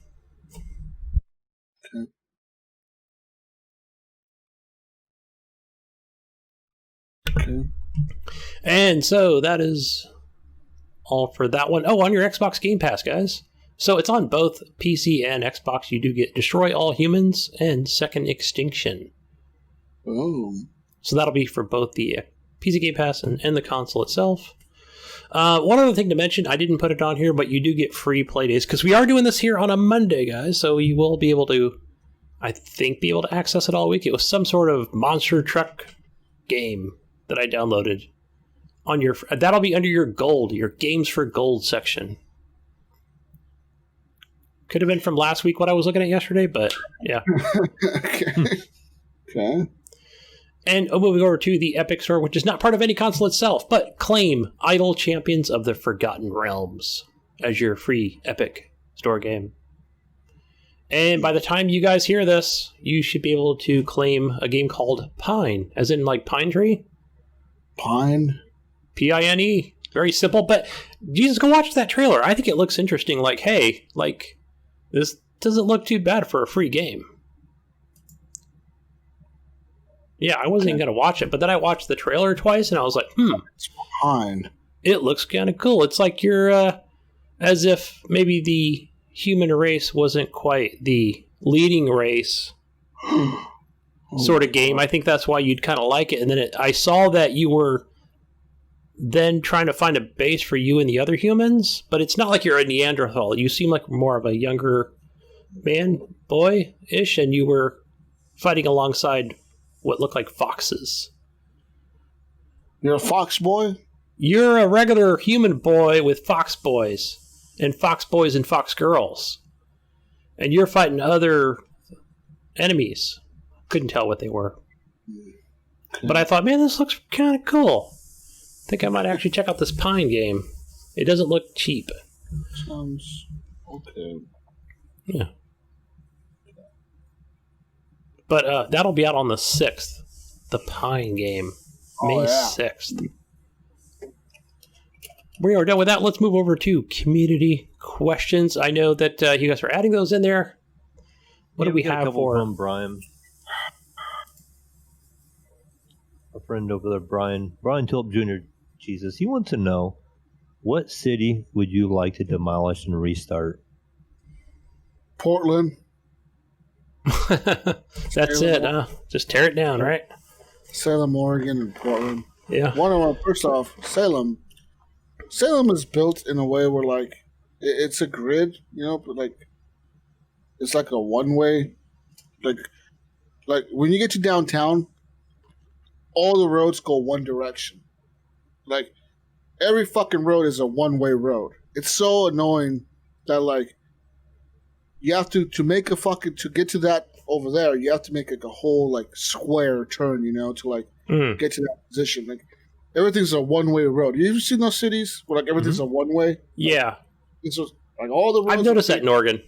Right west. It's like everything's a fucking one-way. Why the fuck does that have to be a one-way? Can't I just fucking turn left here? I remember one time, like, a lot of people that drive in Salem that don't drive in Salem usually, you'll see them turn and they'll go into oncoming traffic because they don't realize they're going into a one-way fucking road. And then, you know, there's cars honking at them and they're like trying to make a fucking awkward-ass U-turn. Yeah. Like, oh, I'm sorry. They're like trying to wave at you while they're trying to fucking hit reverse and like not crash. And everyone behind you is honking at you and you're like flipping everybody off and you're honking at them. And they're honking at you and you're like, what the fuck? I can't move. This guy's making a U-turn. And the guy's like awkwardly trying to not hit parked cars and shit, like trying to make a U-turn. It's a shit fucking fest. And downtown Portland is like the same way. I don't know, for some reason in Oregon, they love to build one-way roads, cities, these grids. I don't know why, but they love that shit. So Portland, there's a lot of one-way roads in Portland as well. And not just that, but you got one-way roads, and then you got the fucking stupid-ass tram system. They got like the Max line, which is like a tram. That's like on the road itself too. So like you're driving next to you, there's a fucking train next to you, and you're like, what the fuck? Like, am I on the lane for the train? Like you're trying to turn left, and the turning left lane is the train tracks, and you got the fucking train behind you, like honking at you and shit to move out of the way. Yeah. You're like, I gotta turn left though. I gotta turn, and the train conductor's all pissed off at you and shit. And he's like ringing his stupid little like they don't have like a horn. They have like the stupid like ring. It's like this, like it's like a fucking. Like a ringer or something. It's like a fucking like a little ringer. trolley bell. I can just picture. Ding, ding, ring, ring, ring. Like it's just fucking ringing, and these fucking assholes are just fucking ringing that bell at you. You're like, motherfucker, it's a red light. I can't make a left turn yet. And you're like, it's a shit fest in Portland, dude.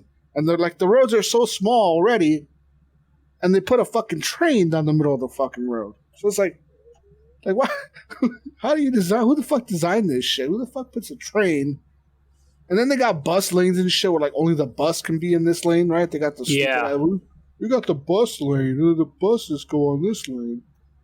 Fuck the bus, dude. I'm trying to get somewhere. Bitch ass bus drivers are fucking honking at you, getting all pissed off too and shit. And on top of that, you got all the fucking asshole bicyclists and they're fucking, I'm green. I'm a bicyclist. Look at me. And they're fucking driving on their stupid ass fucking bicycles. Looking like what's that motherfucker that always would win the Tour de France? What's that? Lance Armstrong. Looking like Lance Armstrong and shit, wearing their fucking tight ass spandex. I know, yeah. Their fucking bright yellow neon fucking spandex with their fucking green bicycles driving around, and then it's not good enough, right? They got fucking bike lanes. They got bike lanes, right, Mayo? They got a whole bike lane, right?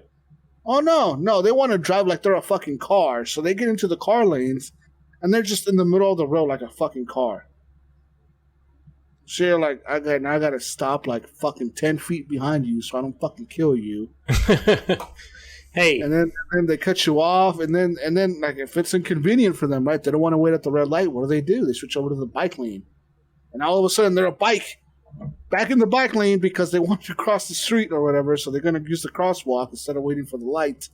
It's like, oh, you fucking pricks, dude. You can tell I don't like those guys, right?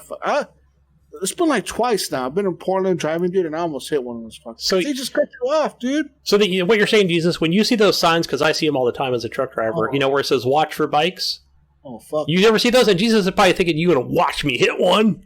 Oh wait, dude, I legit almost hit like a guy there like a while back. I was making a left turn, right? It's my green. It's my go. Yeah. I'm making a left turn. This cocksucker just on his bicycle just goes. They don't even stop. Like they don't stop. Like the dude I was agree. like, dude, it was legit my green light to turn left. I am turning left. You see the fucking green light, turn left. You see a big ass red hand that says stop, don't cross, and you're just going full speed across the street. Like I'm supposed to stop and wait for you, you fucking asshole. And like I legit almost hit that guy, and like he was like looking at me like it was my fault. I'm like, fuck you, dude. You should have stopped at the fucking lights. Right. It's sort of a double standard for him because you're over here trying to be the defensive driver by stopping going, what the and he's looking at you like, I got my rights as a biker. Yeah, I got my... Don't you see me? I'm a biker. Yeah. Yeah, you know what I mean? It's like, fuck you guys. And then so many bike lanes, dude. It's just fuck Portland. And then not just that, Mayo, but if you ever come to Portland, dude, you're going to realize it's like that city is fucked in terms of the way it's laid out. Mm-hmm. There's like a huge river that goes down the middle of the city, right? There's like these fucking bridges everywhere, and they got pedestrian bridges, and they got train bridges, and they got like normal car bridges. And there's so many fucking bridges that like it's just ridiculous. Like you can't get nowhere in that city without crossing the fucking bridge. And there's like 7 bridges in that, like at least 5 bridges like I can think of on top of my head. And they're just you need to cross them at some point to get across to the other side. And some of these fucking bridges are just a pain in the ass to get across, dude. Because it's like some of them are 2-lane bridges where it's only like 1 lane going this way, 1 lane going that way. There's some that are 4 lanes. There's some that are up like deckers. They're like the bottom deck and the top deck, you know. And there's some that are like different. They're all different, you know. And they're all fucking all the highways connect to all the bridges, and it's just a fucking clusterfuck of a city. It's very badly designed. It really is. Yeah, of course.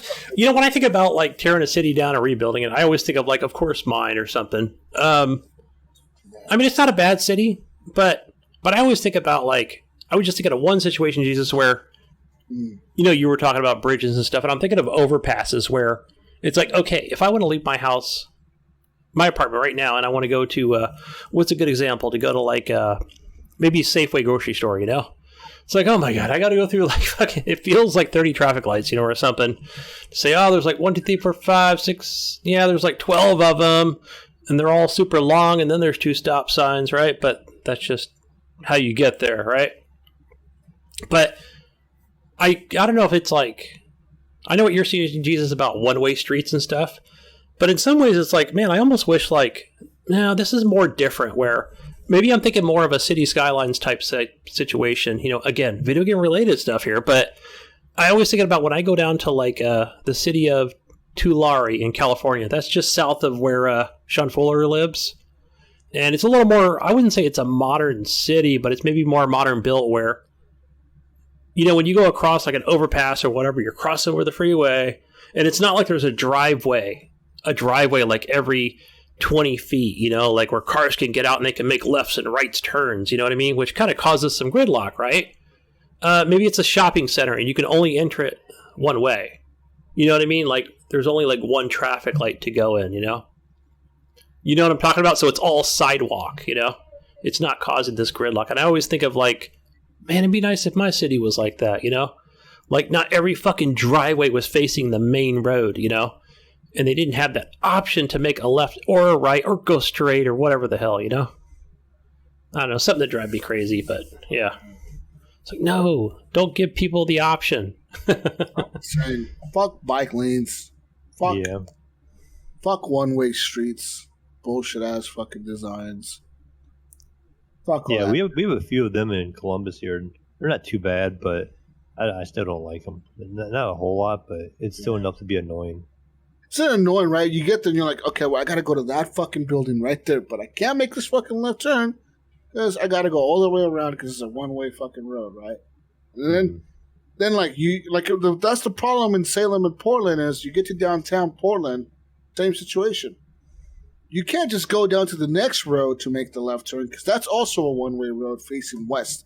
So you got to go down like 3 or 4 fucking roads to be able to make that left turn. You know what I mean? It's like they do 1, 2, 3, 4, 5 roads all facing the same direction, and then the next 2 or 3 facing the other direction. It's like why not just like make one and the other? And it's like no, we're gonna make these 3 of them. So you have to go past 3 fucking roads, 3 lights to make a left turn. And then you got fucking stupid bicyclists, and you got the asshole train drivers, and you got the bus drivers, stupid people cutting you off. Oh, man. Oh, fucking sounds God. Like work. Then you got the fucking protesters at night blocking the road. Oh, you motherfuckers. Oh, you. God damn it, Gunny. Damn it, we're going to get Jesus one of these days. He's going to be like in jail, running over bikes and protesters. And I tell you, Jesus calling all, going mad on us. I guess I have 2 initial thoughts, and both of them are from the same state, actually, and they're not here in Ohio. My first thought is just Flint, Michigan. Just reset their whole water situation and all that stuff they got going on. Yeah. Just destroy that city, start over fresh, get them all new water, get everything going correctly, and going from there. But my other city that I personally have never liked going through is Detroit. Like going into Detroit, I've been there a few times. Like it could be like the sunniest day, Jesus. It's at 95 degrees, the sun's out, and you're driving to Detroit, and you just see like this black cloud around this town. Like you just know it's like doomed. You just feel like you get there, like the pollution. You're gonna get fucking robbed. Yeah, and I have been to Detroit. Long story short, back out of high school, I worked in a warehouse, and we did food distribution to like Arby's and Rallies and little fast food restaurants. Well, our drivers would have to deliver to Detroit at like 2, 3, 4 o'clock in the morning, and they had the problem of our drivers were getting robbed all the time. Oh, fuck. So what they did to solve it was they would send one of us warehouse guys with the driver. Send Mayo. So he'll play security guard. We would be like a lookout, basically, kind of thing, or just 2 of us, kind of thing. We do the same thing in Oakland when we have. And so I remember going to Detroit a couple of times, 3 o'clock, 4 o'clock in the morning, really rough neighborhood, and they would give you you basically had the keypad entry code to get into the Arby's. So the Arby's is closed. There's nobody there. You're the only guy in the parking lot with this other truck driver wheeling in 2-wheel carts of food and drinks and all their supplies. Then you lock it up and then you leave.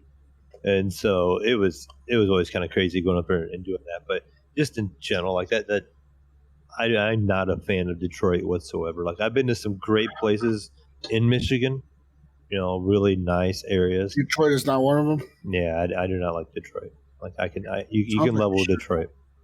I flew in there once when I was a kid going to DC, We had a layover in Detroit, and they looked pretty shitty even from the sky. I was like, this looks like a shithole town. And like Ann Arbor, I think area is really nice. Like Palace Hills, where like the old Piston Stadium and stuff was at. I think that area is really nice. But like when you start getting to like Detroit, yeah. Where Eric Smith is from, the streets. Yeah, I'm not sure. Right, 8 Mile. 8 Mile. I'm pretty sure Eric is not from the streets at all, but we're gonna say he is just for podcast purposes. Right. From the streets, like where poor Eric is from. Orphan, street kid Eric Smith. That's his rap name.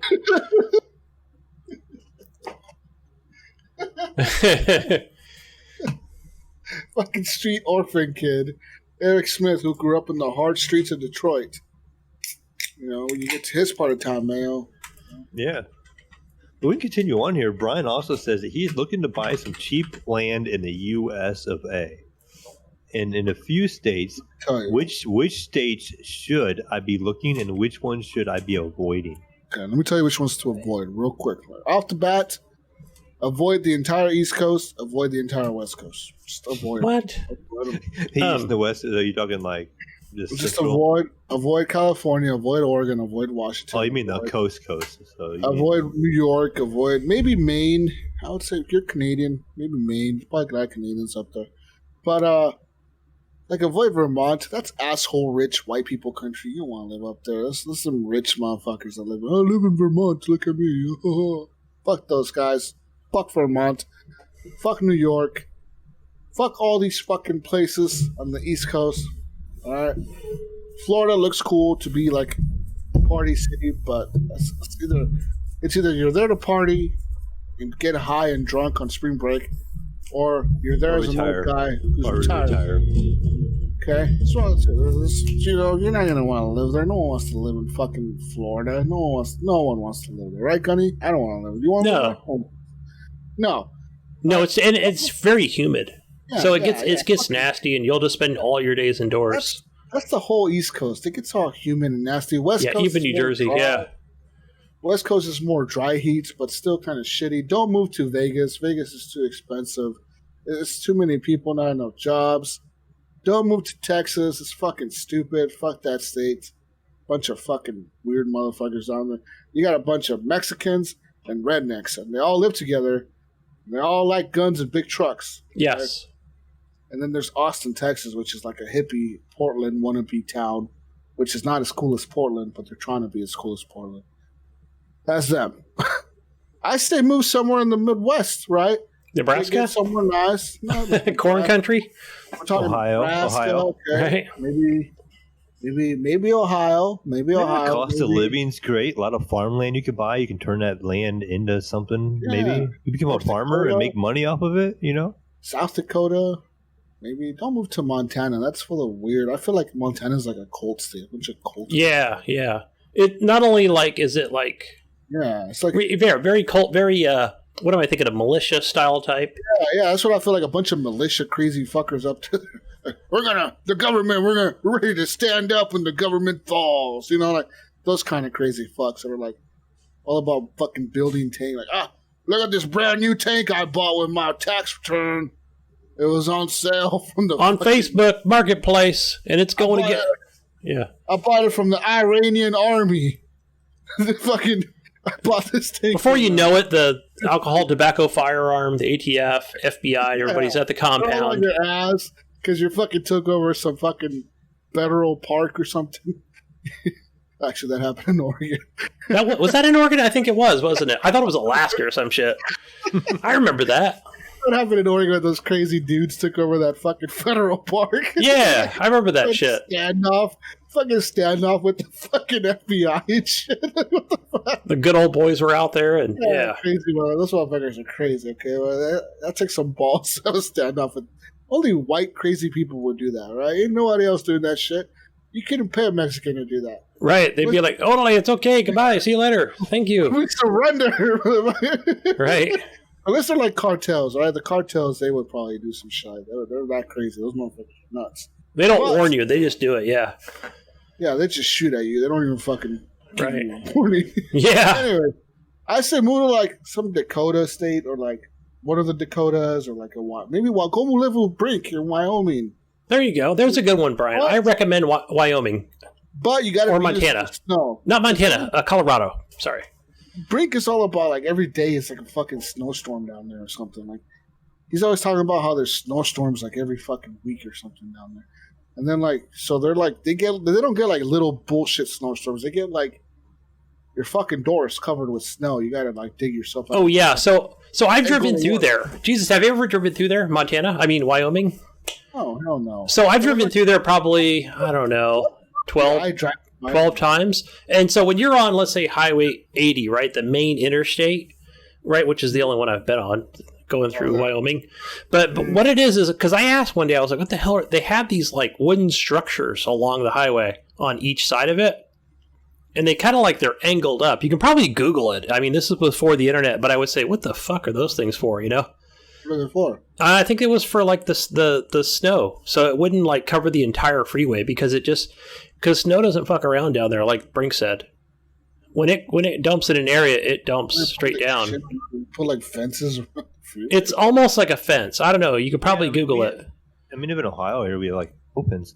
Like I've seen, it's basically it's like a barricade that kind of helps prevent it. So it's like you think of like a nylon fence, but it's like a chain link fence material. So the snow will go through it, but it just kind of slows it down, so it prevents drifting on the roads and stuff so much. Yeah, that's what it's for. Yeah. What the fuck are you guys talking about? I've never heard of this shit. I'll have to bring up a picture. I'm sure it's there. I've never Googled it. I've just physically seen it. I can't remember the last time I went through. I was probably in my 20s. Oregon, we just let it snow and it creates chaos, and everyone just crashes. Yeah, because you guys got one-way streets, and you guys don't care, right? Everyone's sliding on the freeway. Big trucks are flipping over. Trucks are fucking jackknifing everywhere. Shit doesn't matter. If you live, you live. If you die, you die. Yeah. Anyways, man, all I'm saying is I moved to Wyoming or something, Brian. That seems like a Brian type state. All right? Maybe Texas if you want some nice warm weather. But like I wouldn't say move to Louisiana. Don't move to Alabama. Don't move to Tennessee or Kentucky. Kentucky. I'm from down yonder, Kentucky. Don't move to Kentucky. All right, don't move to Georgia. They're fuck Georgia. Georgia's a piece of shit state. Fuck Georgia. Georgia sucks. It's all hot.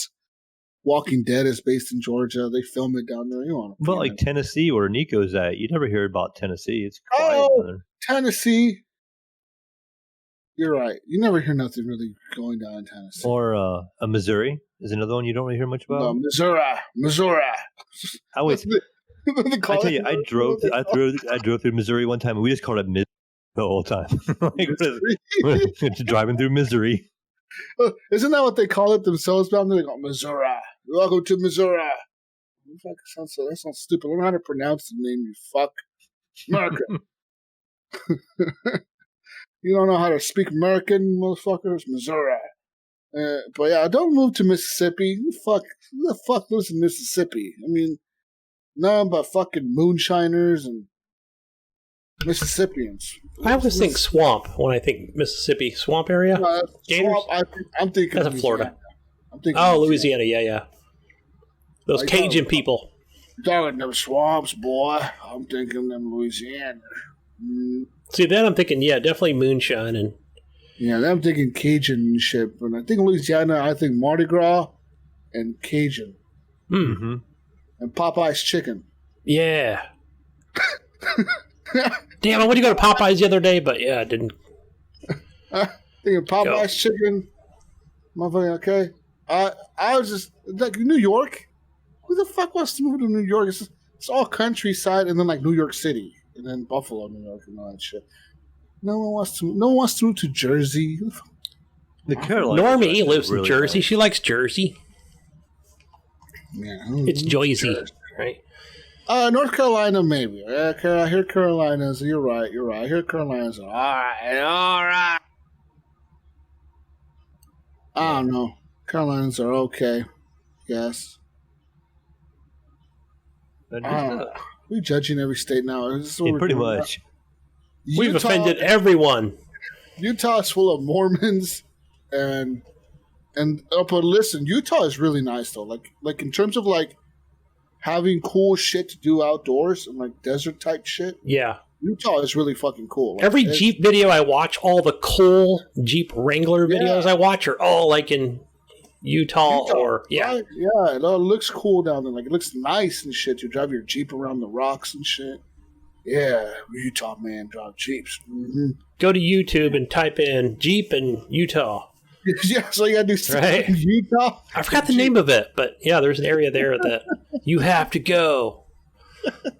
New Mexico? Yeah, no one wants to live in fucking New Mexico, dude.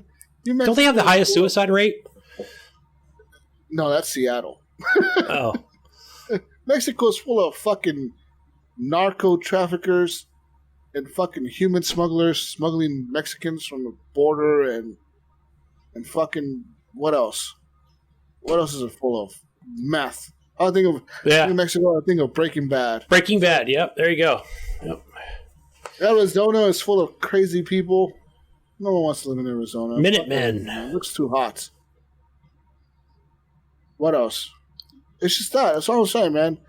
I wouldn't even want to live in Vegas, and I'm from Vegas, and I wouldn't want to live in that fucking shithole. That city is a shithole. It's actually really, really cheap. When you said it was really, really expensive, it's actually really, really cheap. It probably depends on where you live. Gunny, everywhere compared to where you live is probably cheap. Yeah. Like your cost of living has got to be probably the highest in the country. Yeah. Yeah, I mean, especially when it comes to like, I'm sure, just literally just right south of me, like I can drive across a couple of bridges and it's like, because that's where Apple and everything is. And it's ridiculous. That's where $100,000 a year live. But all I'm saying is, you don't want to live in Vegas, dude. It's too fucking hot. And it's expensive, and there's not a lot of jobs down there unless you're willing to work in a casino as some kind of service industry for somebody there as a tourist. Right. You're pretty much not going to have a real good job down there. You're going to do that, or you're going to do construction. Mm-hmm. Lots of construction in Vegas. It's a lot of construction work down there. But can you imagine working construction in like 100-degree weather every day? Yeah, no. A fucking high-rise hotel that you're building, working construction. It makes me wonder, like, if there's any kind of like where we think of like ordinances and stuff like that, and no noise after 8 or 10 o'clock at night. And I wonder if like construction workers like are able to like get around that by starting at like 3 o'clock in the morning because of the heat. Because you'll just fucking die on top of a rooftop of trying to put down tile or something. Or I wouldn't be able to do it, dude. It's too fucking hot. Yeah. I'm telling you, Vegas gets fucking hot every day from like fucking February 2nd to fucking September. Oh, didn't I? 90 degrees. Did I never tell my Kyle story on this podcast when we went to the pinball thing? Dude, fucking dehydrate and pass out. Yeah, scared the shit out of me. Yeah, it happens. Vegas is hot, dude. Like, it is hot as fuck, man. Too hot. So, my recommendation, like I said, you're a Canadian. You like the snow. You're used to snow. You are snow people. Okay? You people are snow. You live in Wyoming. That's snow people land. Wisconsin would be another option. Well, yeah, Wisconsin. Be a cheesehead. Is that what they call themselves? Cheeseheads? Mm-hmm. Yeah, be a cheesehead. Don't want like to live a Packer fan with Mayo. Mayo. Who wants to live in Ohio with Mayo? It's not Canadian enough. That's too American. Okay, go live in somewhere near Canada. Anyways, that's all I have. It's my recommendation for you. All right. And just the last question. We pretty much answered this one already. Jesus, he wanted to know: did you try Second Extinction? We did. You talked about it. Yeah, it's the best game ever. I love it. It's good. I only did the 10 minutes, but I'm gonna download it here on Xbox and play with some other people. Give it a couple more tries. See how it goes. Anyways, that's it. That's all we have for news. Yeah. So, anyways, guys, you guys want to know a fun fact? Another fun fact. What's that? The PlayStation 5 is the fastest selling console in the U.S. history. Oh, I read that. Yes. Fastest selling console in U.S. history. Can you what's up now? Your bitch ass Xbox. But it probably has the smallest user base, probably. See, I think that's when Phil took it out, pulled out his D and put it on the desk, and it flopped on there, and Discord's like, get out of here, pal. Yeah. PlayStation's where it's at, Bubba. I would like to see the number. Obviously we know it's selling well, but how many of them are actually being used? And how many are actually out there sitting that have been sold and then is sitting in a scalper's hands, or somebody who bought it who's just trying to resell it and never launched it. How many of them are out there? Hey, but this is like, I always look at this, guys, as like, I could always look at this as a real positive, right? And I say that right now, like, I think there's only 2, because I listened to that, you guys ever listened to Sacred Simple's PlayStation podcast? No. Whatever his Colin, whatever the fuck. Good show. He throws out numbers and stuff like that. And, one of the things that I always think about too is where, and Jesus, I think you've said this in the past, and where console exclusives do make a difference, right? In some situations, and I think especially in Sony's, right? When we will start seeing more of these console exclusives, and them selling these boxes and these things flying off the shelf. I think it just continue down the road that PlayStation is doing. I think they're going to be just fine with how they operate, and in the games that come out, and that'll get me to get a PS5, right? And if that's what it takes for me to play the game like a Returnal or what the fuck else is out there right now? What's the other second game? It's not Medium, that's Xbox. Ratchet and Clank. Ratchet and Clank's another one, but then there was one other one before it. I can't think of what it is because Ratchet's not out yet. But that game is going to be really cool. That'll be like, fuck, we can't play that game. That game is going to be dope as fuck. Yeah. I looked at that. Every time I see that trailer, I'm like, wow, that's... Have you seen that latest trailer they released, the new trailer they released, where it shows them like switching timelines? I saw a few seconds of that. I was like, it's Ratchet and Clank again, and it looks pretty amazing. Ratchet and Clank is going to be dope, I think. Yeah. Because Sony knows how to market, right? And they know how to market, and they market well. One thing I will... that's one thing do give them credit for that. About marketing. You'd figure like Xbox would have it down with the American market, right? Like they would figure out how to fucking do it better than anyone because they're an American company, based in America for Americans with big hands because of the Duke controller, big American hands. All right, and they can't fucking market shit ever. God damn. You watch this stupid ass, what's it, one of those fucking Game Pass Ultimate commercials? They're so fucking lame. You watch a motherfucking PlayStation commercial, you're like, what? They've been doing it for years. They did it before the Xbox brand of things, and I think the fact that they haven't changed anything, they've just been like, hey, this works for us, so we're going to continue to do it this way. And they really need to get out there that's and what's do made some them cool marketing. Like PlayStation really does. You're right, Gunny. They do the marketing fucking right. They release cool ass cool fucking trailers. They do. They do some of the best trailers out there. Yeah, America. Anyways, all I'm saying is stay safe. Think about the moon and why we haven't returned there. Why are we going to Mars and we haven't even gone back to the moon? Where are we going to bypass the moon? Why? The moon can hold the secrets to the fucking universe, Gunny. Right? Yeah. It could. Why? It could hold the secrets to why we exist on Earth. Okay? It could be. What if the moon is the spaceship we used to get to Earth from Mars? Ooh, I never thought of that. Yeah. What if it's a spaceship and that's why we haven't gone back? Because we're like, fuck. God damn it, this is a spaceship. We didn't know this. What if there was a Russian ship that's been more advanced, but we haven't seen it because it's on the dark side of the moon? Oh, what if the Russians have a base on the moon and that's where they plan to take all their people? Fuck. Could be. The Russians, they've been going to space a lot. Those motherfuckers are crazy. They were the first ones to send like a dog to space. Yeah. They sent the dog to space and they fucking killed it.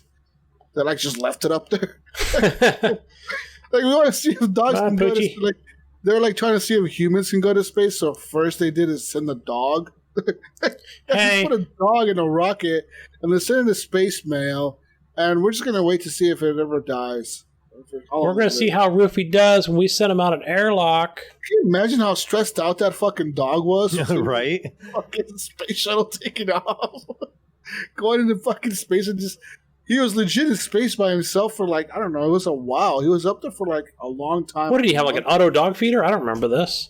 No, yeah, dude. They sent like a fucking dog to space because they were like, hey, we're going to test if humans can go to space. But we want to see if like anything living can go like into the atmosphere. Yeah. Right? Was there just crap and piss everywhere all over? Yeah. Like, we want to make sure we don't just die if we leave the fucking atmosphere. So we got to see if this works. So they sent the fucking dog to space and they put him like in this capsule thing and they just had him floating around Earth till he died. And like legit, he was just up there floating and they were just monitoring him. Crazy. Yeah. And then they sent the monkey at one point too. They wanted to send a monkey or they trained a monkey to go up there. I think a monkey was the next one. That was the thing, right? Wasn't it like the Russians did that, right? Yeah, the Russians did the dog. Yeah. Oh, and we did the monkey? I don't remember. Who knows? We've probably done so many things. Okay. But they straight launched a fucking dog to space, Mayo, right? They launched a motherfucker up there. He was a Siberian Husky, okay? His name was Laika. What's his name? And he was a stray dog they took from the Moscow streets. Used to as a fucking in the USSR space program. Huh. Yeah. Oh, and they launched a dozen more dogs, it says. He was just the first one. They launched a dozen more. And at least 5 of them died in flight. Yeah. Yeah, so told you, man. Like they had to check, right? You can't just send people to space without due diligence. You got to make sure something up there can live. What do you test? Dog. Why not a stray dog? What about space dogs? Space dogs. What if they send the dog to the moon and the fucker evolved, and now he's roaming the moon, killing all the astronauts that land there? Oh shit! Yeah, mutated dog up there. And now I'm playing guarding the moon. Now I'm playing Horizon Zero Dawn years later, and Mass Effect 4. Oh, fuck. Mass Effect is coming out, guys, and the patch size is bigger than all 3 games combined. Is it not 18th or it's sometime this month, right? How the fuck is that even possible? How is the patch size? But still smaller than Call of Duty. Bigger than all the games combined. Yeah. How's that even possible, dude? How's that even like a thing? Anyways. Well, I guess. Where can we find you, Gunny? Go find me over on everything Steam, Xbox, as GunnyChief. Thanks for adding me on. For those that have, I appreciate it. People add you on? No one's ever added me. Yeah, a few people added me on the Epic Store and Steam. I feel like left out. No, this is like, one here, one there, and yeah. Wow. But yeah, I appreciate it. I think I was at a back. I think we should make it our campaign to get Jesus more friends. Okay, we're gonna do that, and maybe he'll get host of the month, host of the year. Yeah, we can get him host of the year and more friends in one shot. Where do we find you, Mayo? Oh, you're gonna find me on Discord, on Steam, as the Mayo. You're gonna find me on the PlayStation Store as the Mayo 01. That's pretty much it. You're gonna find me pretty much around. I'll probably be back on Origin playing some Apex again as the new season will be coming up soon. They'll have a new character get ready to come out. I am this week gonna be. Actually, I just started downloading it, Jesus. They are still doing the Resident Evil Village demo for the whole week on Steam. So I'm going to be playing that on PC this week. Are you gonna be buying that game? Yeah. Cool. Good, because I'm not going to be buying it. I need someone to talk about it. Yeah. You know what game looks kind of cool that I was looking at yesterday on the PS5 with the trailer for it? That Hood Outlaws and Legends game. It looks pretty cool. It's four players, right? So like you pick four players on your team, and there's 4 players on the other team, and there's an AI controlled enemies. But you spawn on a map, and both teams spawn on different sides of the map. And the goal for each team is to steal what's inside the vault. So it's like two teams of thieves. So it's like your team and the other guy's team, and you guys are kind of against each other, and your goal is to steal whatever's inside the vault. So like the sheriff, this big, crazy, like super OP guy, has the key to the vault. So you got to find out a way to get to him and distract him enough to get the key off of him. And then you got to find out where the vault is, and you got to go and steal the shit out of the vault. But then once you steal things out of the vault, even though you were the first team to get to the vault and steal the chest, you got to carry the chest out to the extraction point. and the other team can set you up. Like, the other team can, like, set traps and shit, or, like, they can, like, cross your path and, like, stop you and steal the shit from you. Or when you're extracting the chest at the extraction point, it takes, like, a few minutes. So that's when, like, everyone comes and attacks you. All the enemies come at you. The other players can actually show up and attack you as well, and they can steal the chest from you and steal it themselves. It looks like a pretty cool game. It looks pretty interesting. It's a medieval style game. Nice. Looks kind of cool. I don't know. Outlaws, Hoods and Legends, Outlaws, or something like that. I don't know. Anyways, find me on everything. Playing, I don't know. Jesus Rocks a lot on everything. Find me. Find me, I'm lost. Find me, man. He needs friends. Find Jesus. Add him on there, guys, please. Okay. Hashtag Jesus needs friends. Hashtag. Anyways, I'm out of here. Peace out, Brussels sprouts. Bye. Have a good day, everyone. Next week's edition of the Horrible Gamers podcast. Hopefully we get good show feedback next week. Maybe not. Damn it. I don't know. It was kind of nice to not use my inner voice today. It was a lot of loud yelling on my end.